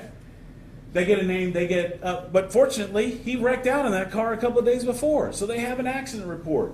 They have his name. They have his address. They are able to figure out his phone number, and so they go to work on that. You hear from the detectives. All of these detectives are sitting up waiting for Billy Chemirmir to show up at his house. The best place they think they can find him, where he's expected to be, back home. It's the next day, the 21st. And when they get there, sure enough, here comes Billy Chemirmir after having passed by his spot, going to the dumpster and getting out of his car and then getting back in and parking. He doesn't want to get out of the car. Remember that? He's shocked. He cannot believe it. Finally, the game is up. The police have got their man. The game is up. They have to get him out of the car. They put him down. In his hand are these items. Right here in front of you. A hat, some gloves, a phone, jewelry, unique jewelry in his hand. They go back to the dumpster. What do they find? A jewelry box. Inside that jewelry box, they find unique items. Names, a Lou T. Vang here. Things that police officers take to use and to investigate. This is now the Plano Police Department. What the Plano Police Department doesn't know in their investigation of their Plano case is that they're helping to solve a Dallas case. Because we get the name, we get the name tag. They go to work on it. There's only really one other Lou T. Vang that really matches this, and it's Lou T. Harris. And so now we're introduced to her tragic story. And when they follow down to where she lives at 6609 Warm Breeze, their fears are met, and the revelation is had that inside that house, lo and behold, a dead woman. Billy Chemirmir, they just happen to stumble across, Billy Chemirmir at his house, they just happen to stumble across that he has things in his possession that belong to another dead woman. What else does he have on him? The keys to her house. Let me ask you this. As an aside, why do you think he kept the keys to the house? He threw out everything else he didn't want, and yet he kept the keys to her house. How much comfort must there be in his mind that maybe there's a time I can actually go head back there to that house full of all that stuff? You've met through Rick Reiner, Lou T. Vang, and he told you about this jewelry that she's wearing on there, this unique bracelet, this green ring. You see it there? You see that ring on her hand and this bracelet on her wrist? Right there. It's the same one. Unique items. Treasures to her and to her family. Items of just greed to Mr. Chemirmir. They know the story of Mary Bartell. So what do they go and look at and find and discover, not knowing that it's there? The Dallas Police Department? A pillow with a smear on it that matches her mouth and her lipstick. I can't tell Mary Sue Brooks' story without this, without you understanding what he does and how he does it. The same day that pillow's getting collected, in Plano, another pillow is getting collected. A pillow belonging to Martha Williams. Another stain. The consistency, the pattern. It's overwhelming. Now we introduce Martha Williams, another woman, loved by her family. Moved in a couple of, less than a year before from her own house to a nice, safe community where she thought she could live out the rest of her days in comfort with other individuals who were just like her. What she didn't know was that Billy Chemirmir is casing that place and hangs out there. We find her on March 7th, but we know that it was March 4th was the day that she passed away. How do we know that? Because of her medication, because of the communications that failed on that day, because of her receipt, because of her car. When they go back and look at this pillow, unbeknownst to, while we're on this subject of Detective Turbiarte, do you know how long I spent and how much time I spent bringing you all the pictures of everything and how it was collected? I brought you everybody that came in here and collected every piece of evidence and how it was all these pictures, how they were taken and how they were brought over, and they were untampered and unmessed with when they got to the UNT lab. Why? Because I kind of figured, well, they're probably going to say, even though we didn't need a subpoena, because they could have brought Detective Turbiarte if they thought anything was wrong about it. If that objective shifting the burden, Judge, their burden to prove their case. I'm proving it, Judge. That's overruled, and you may continue. Ladies and gentlemen, closing arguments are just that. It is not evidence from either side. You may continue. Ladies and gentlemen, his DNA is on this pillow. It has no business being on in her house. They go back, they look at her fingernails. They cannot be excluded as a contributor to the fingernails on there. The blood stain on that pillow, the DNA under there. What did Holland Williams tell you? Her mom's a fighter. What did Dr. Bernard tell you? This would be a struggle. This would be something that people would reach out and lash out for and try to gain breath. Try to do whatever they can. These women had lived these long lives through all kinds of issues and things, and there was pandemics before this. There was wars that they lived through, and yet when we would expect that their final days would be of rest and comfort, no, it's struggling. It's struggling for the last breath that they will ever take, because Billy Chemirmir has a pillow over their face, scratching him, collecting his DNA from him. They go and look in this car. They collect the car a year later. This car was in the Dallas Police Department. Plano Police Department goes and gets it, looks inside it. The first time ever you find gloves in a glove box, right? No one ever keeps gloves in a glove box, but here he does. And when we look at this one unique glove, this blue glove, it's got her DNA on it to the 1 in 130 octillion. Her DNA in his glove box. And what does that tell you? That confirms Mary Bartell. What does that tell you? Why do we not have fingerprints in anybody else's house? They ask about, did you collect any fingerprints in any of these? Why? You can't leave fingerprints when you got a glove on. Mary Bartell tells you he has gloves. Martha Williams convinces you that he has gloves. Is it not too crazy to think that in Mary Brooks's case, he wore gloves as well? Why don't we have a pillow from Mary Brooks's case? I told you, she's found on January 30th first. They don't go back to look at her case until after March 20th, when he's discovered as this killer. Those pillows are already gone. There's nothing to compare him to. We don't even know which one it was. She's in the living room. They look inside the trunk of his car, inside this blue bag right here, and what else did they find? You don't want to believe DNA? You think there's something wrong with the DNA in this case? Well, look inside here. Unique items. This bowl.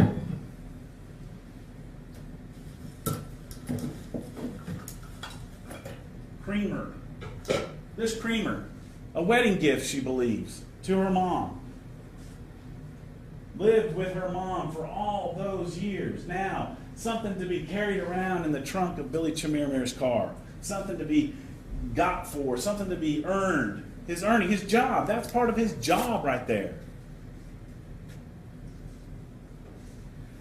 Let's go back to the investigation. One being done by the Plano Police Department and one being done by the Dallas Police Department almost simultaneously. They have two different cases that they're working on. One's trying to solve Lou Harris. The other one's trying to solve Mary Bartell. So let's start with Lou Harris's, okay? And they have this Walmart receipt. Well, let's go get some video of Walmart. Let's see what we find. Hey, we found Lou Harris, right? Well, let's see if there's anything else in there. What do we find? Billy Chemirmir, the same guy. Just minutes before checking out. You remember the other videos where he's walking up, looking down her aisle, coming back, and then checking out, and waiting, and waiting, and waiting, and then right together.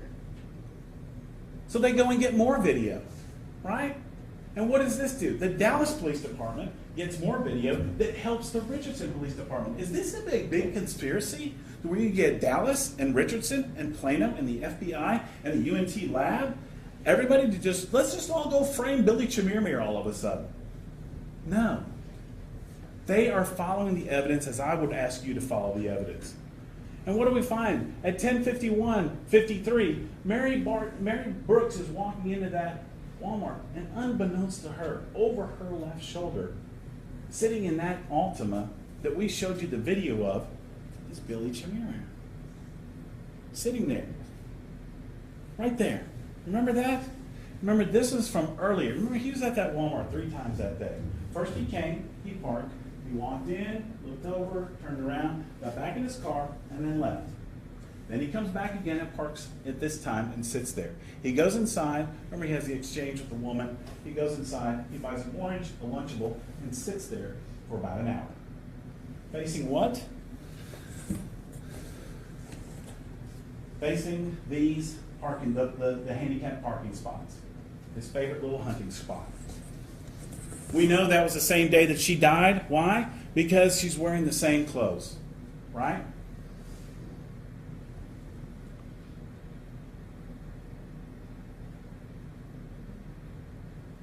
You can see here, this is him pulling in. He's going to wind up parking right next to Mary Brooks. And then this is him leaving that spot.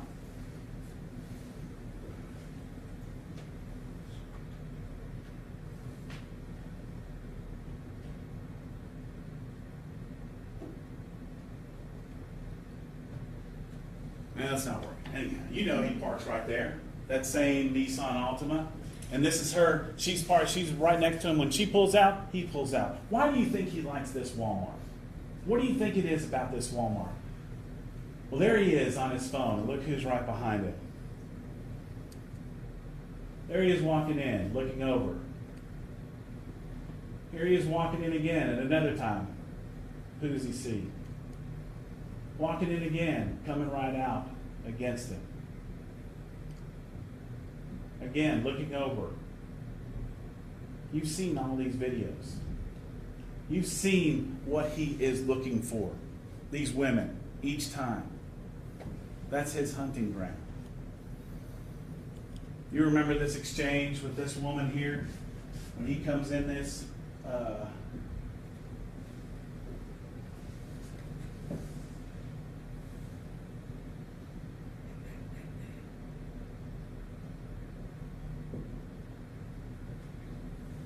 There again, I won't play, but you'll remember it.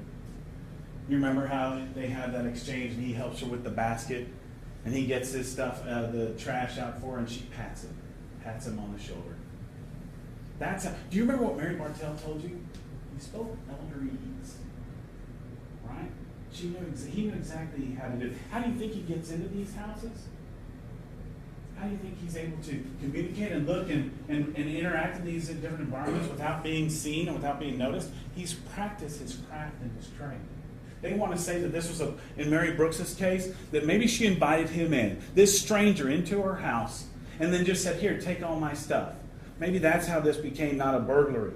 Well, ladies and gentlemen, once you're in there and you put someone down on their ground and you put a pillow over their face or you do some sort of homicidal violence to them, that is a burglary at that point in time. That's a misstatement of the That is law. not a misstatement of the But law. it's a misstatement of the law. The law's what's in the charge. Gentlemen, one person, black woman.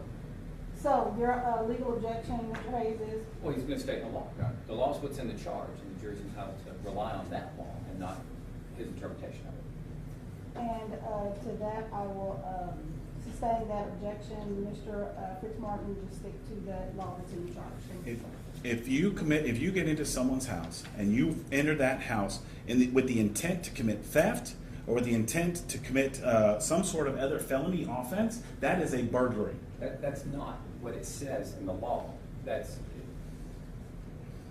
just not. He can't leave out half the law and ask them to apply it.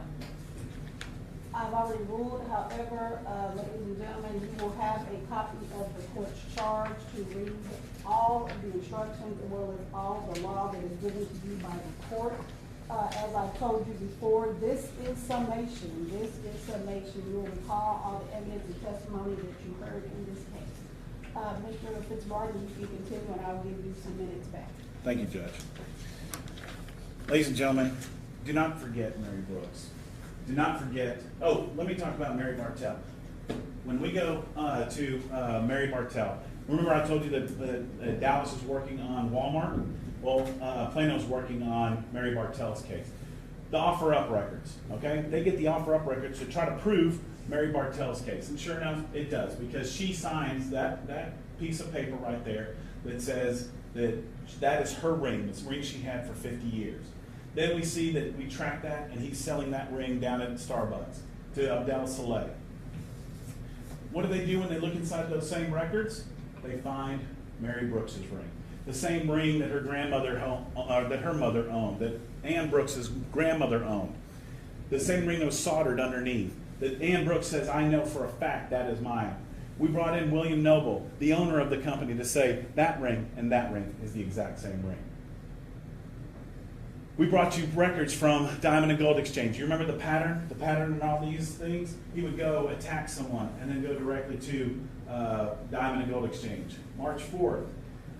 On the left, that is the day he goes in for Martha Williams, getting about $3,000.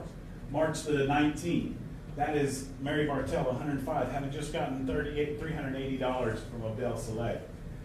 What do we have on the 30th and the 31st? Also selling Mary Brooks's items at Diamond and Gold Exchange for a little over $5,000. That's the worth that this man believes that these ladies' lives are. Don't you think all of these women would have given him that money if they needed to? Just for maybe one more day, one more meal, one more breath? Absolutely. This is him, smiling the day of Martha Williams. He just did a good day's work that day. He just put that pillow right there over her face. If we had cameras in the parking lot, we'd find that Altima in the glove box, those gloves with Martha Williams' DNA on it. These items here in the trunk. I can't tell you the story of these four sisters I can't tell you Mary Brooks without telling you about Mary Bartell. I can't tell you Lou Harris without telling you about Mary Bartell. I can't tell you Martha Williams without Mary Bartell and Mary Brooks. They have been intertwined in the web that Billy Chemirmir has cast. I don't need your help. The evidence doesn't need your help. I just need your common sense. That's all I need. And when you put all of this evidence together, you know exactly what happened. Billy Chemirmir. Billy Chemirmir is what happened and brought this death and this destruction to these families' lives. You know, I'll be a lawyer 25 years in November, and I've spent every day of it down here.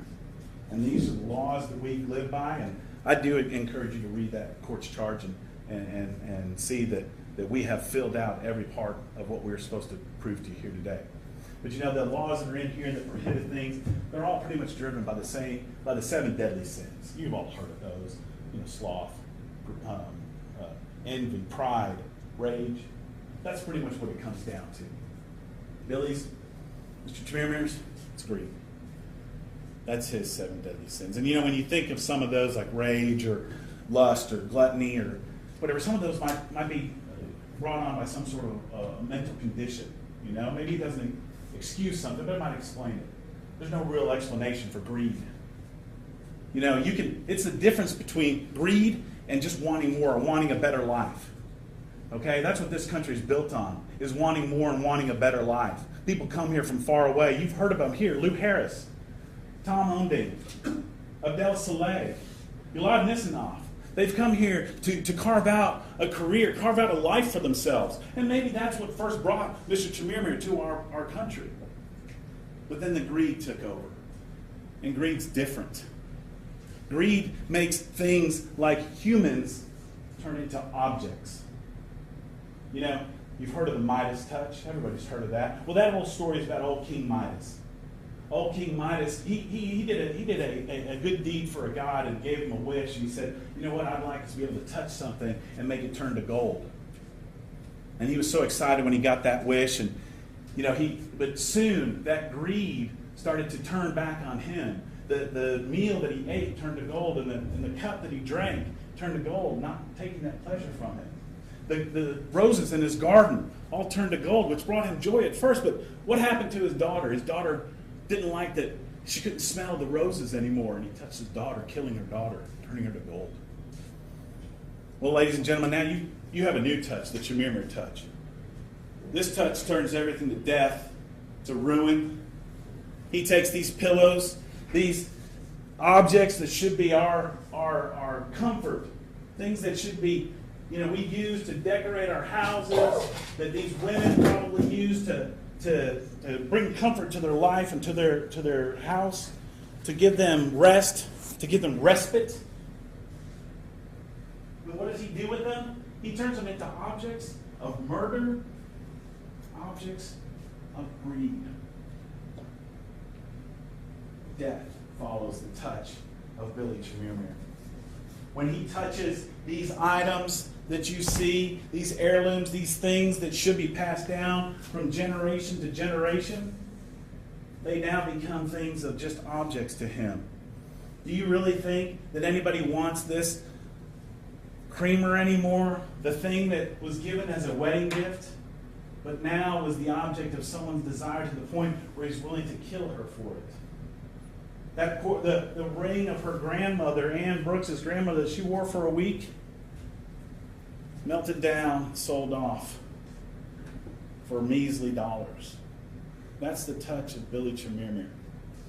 Ladies and gentlemen, I don't want you to ever forget Mary Brooks. I don't want you to ever forget any of these women. They deserve you giving them the attention, giving them your consideration, but they also deserve a quick and just verdict.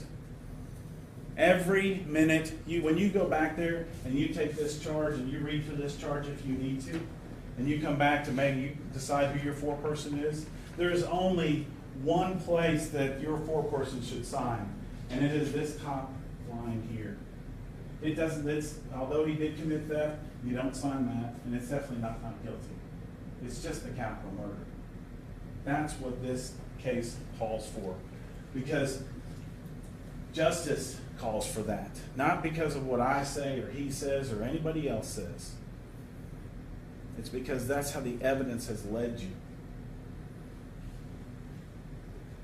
Billy Chemirmir turned these women's lives into his objects of desire and greed and cast them away.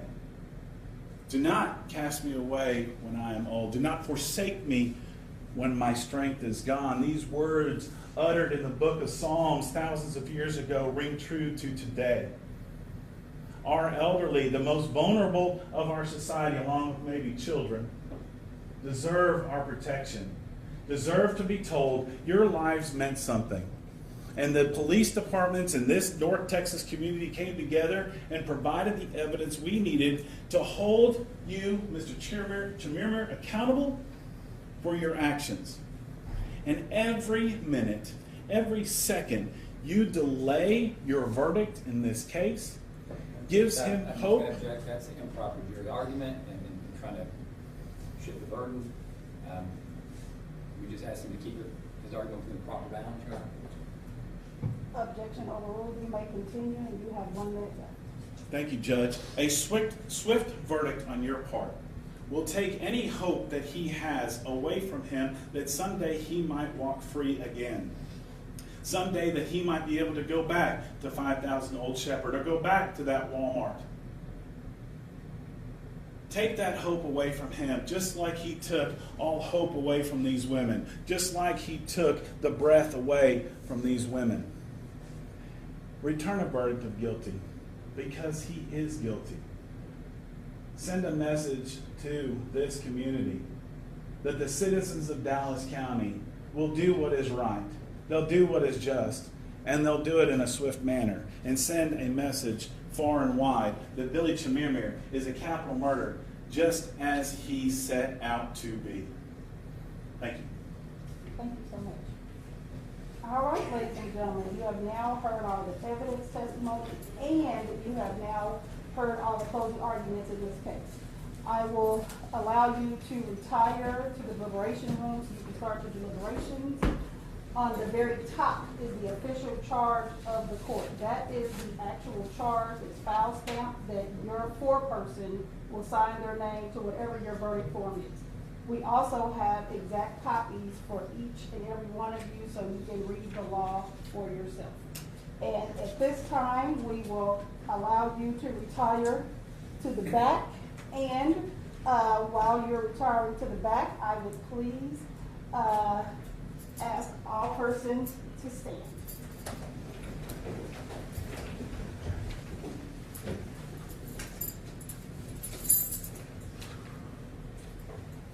I'm sorry, Deacon, was I supposed to tell you again? You take yours back.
Y'all are the options. Did y'all figure that out?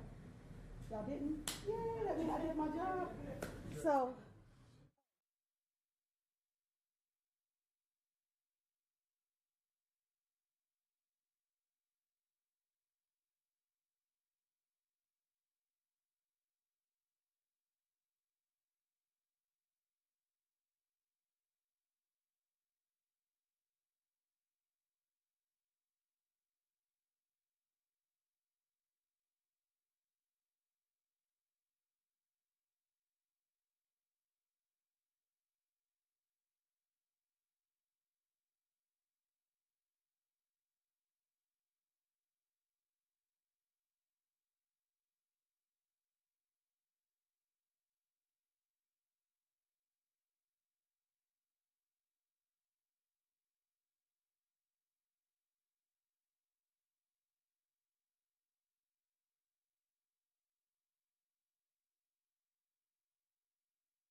Okay, ladies and gentlemen, we are back on the record in cause number F1900289.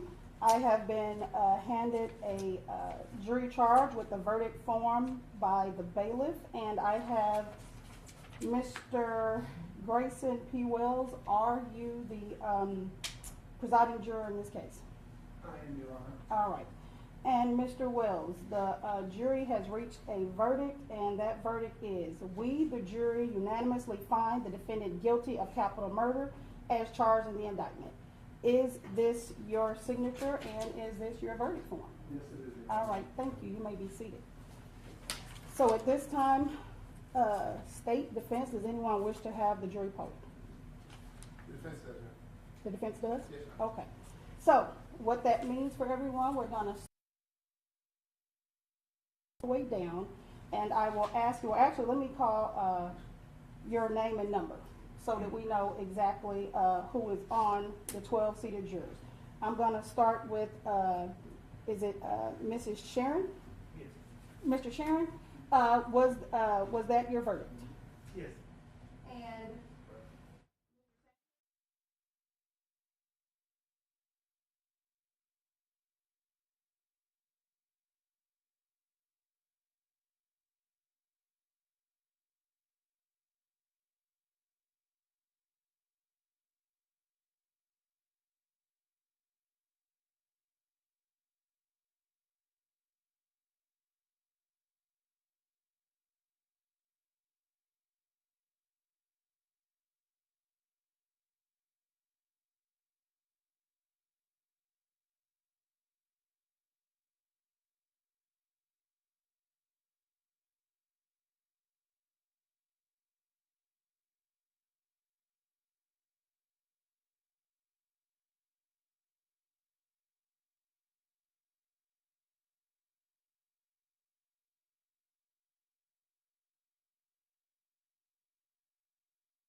now I have everyone. Thank you, and your name was easy to pronounce. But other than that, we now have polled all 12 jurors. Thank you, thank you. Is there anything further from the defense? No, Your Honor. All right, thank you. So at this time, Mr. Chemirmir, will you please stand? I find that you are competent to enter your plea of not guilty. I find that you entered that plea freely and voluntarily. Is there any reason in law why your client should not be sentenced? No legal reason. Having been found guilty by 12 jurors, it is now the judgment, order, and decree of this court that you are found guilty, and you will be sentenced to life imprisonment in the Texas Department of Criminal Justice. You will be safely held by the sheriff until you can be released to those persons at the Texas Department of Criminal Justice. You may be seated. Thank you. Thank you. So at this time, ladies and gentlemen of the jury, your service has concluded. I will ask you to please return back to the jury deliberation room briefly, and I will come give you my thanks, and then soon after that, you'll be released and under no more direction from the court, okay? Thank you so much. All right.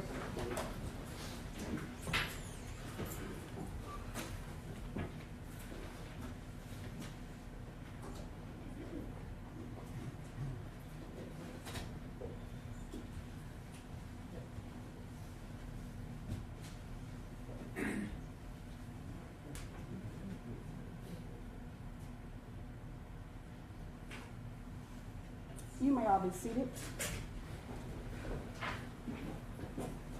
Okay, so I will discuss with the lawyers briefly after I go talk to the jurors. I need to discuss some scheduling with the lawyers after I go talk to the jurors. Okay. Yes. In your judgment, you said contained in the Texas Department of Criminal Justice for life, and you did not mention the words without parole. I just want to make sure that Well, you don't know if that what? means anything or not on the record, but I would like to make sure. Let's just make sure that we have everything clear on the record. Okay, thank you, Judge. So, Mr. Lowell, we're back on the record. So, in cause number F1900289, it is the order, judgment, and decree of this court that you will be placed, Mr. Chemirmir. You will be confined to the Texas Department of Criminal Justice for a sentence of life without the possibility of parole, and you will be safely held by the sheriff until you can be transported to the Texas Department of Criminal Justice. Yes, Your Honor. Thank you. Thank you. Anything further? No, sorry. All right. And thank y'all for getting that. So, all right, with that being said, let me step off and thank those citizens. And I will then let the lawyers, if y'all want to be able to say anything to them, I will come back and get you.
No.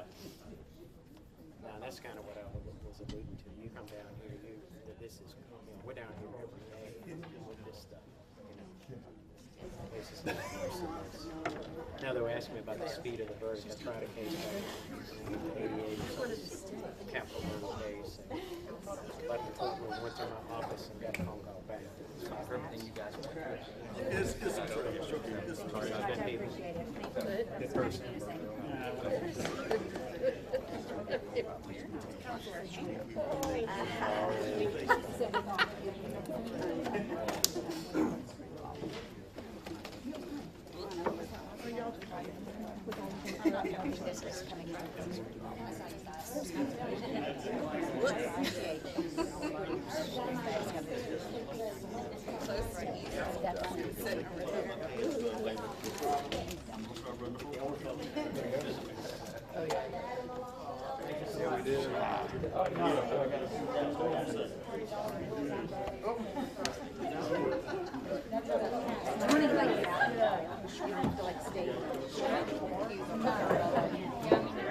Oh, you're fine. Yeah, we're going to plug that up.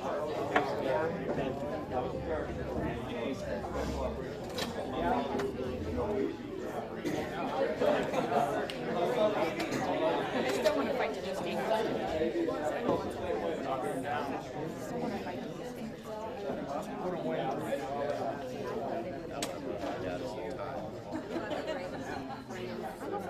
don't think it's a jury at the mortality. I think it's just judge. Because like if they did it next week, they'd have to which they That's, he said. I know it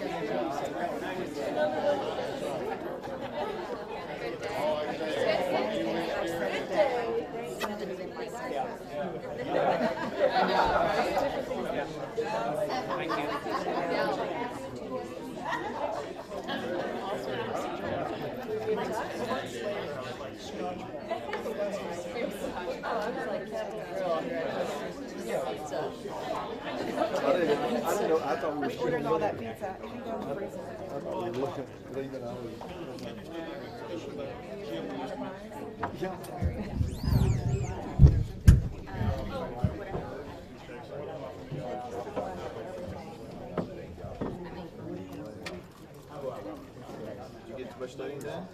I got a little bit done.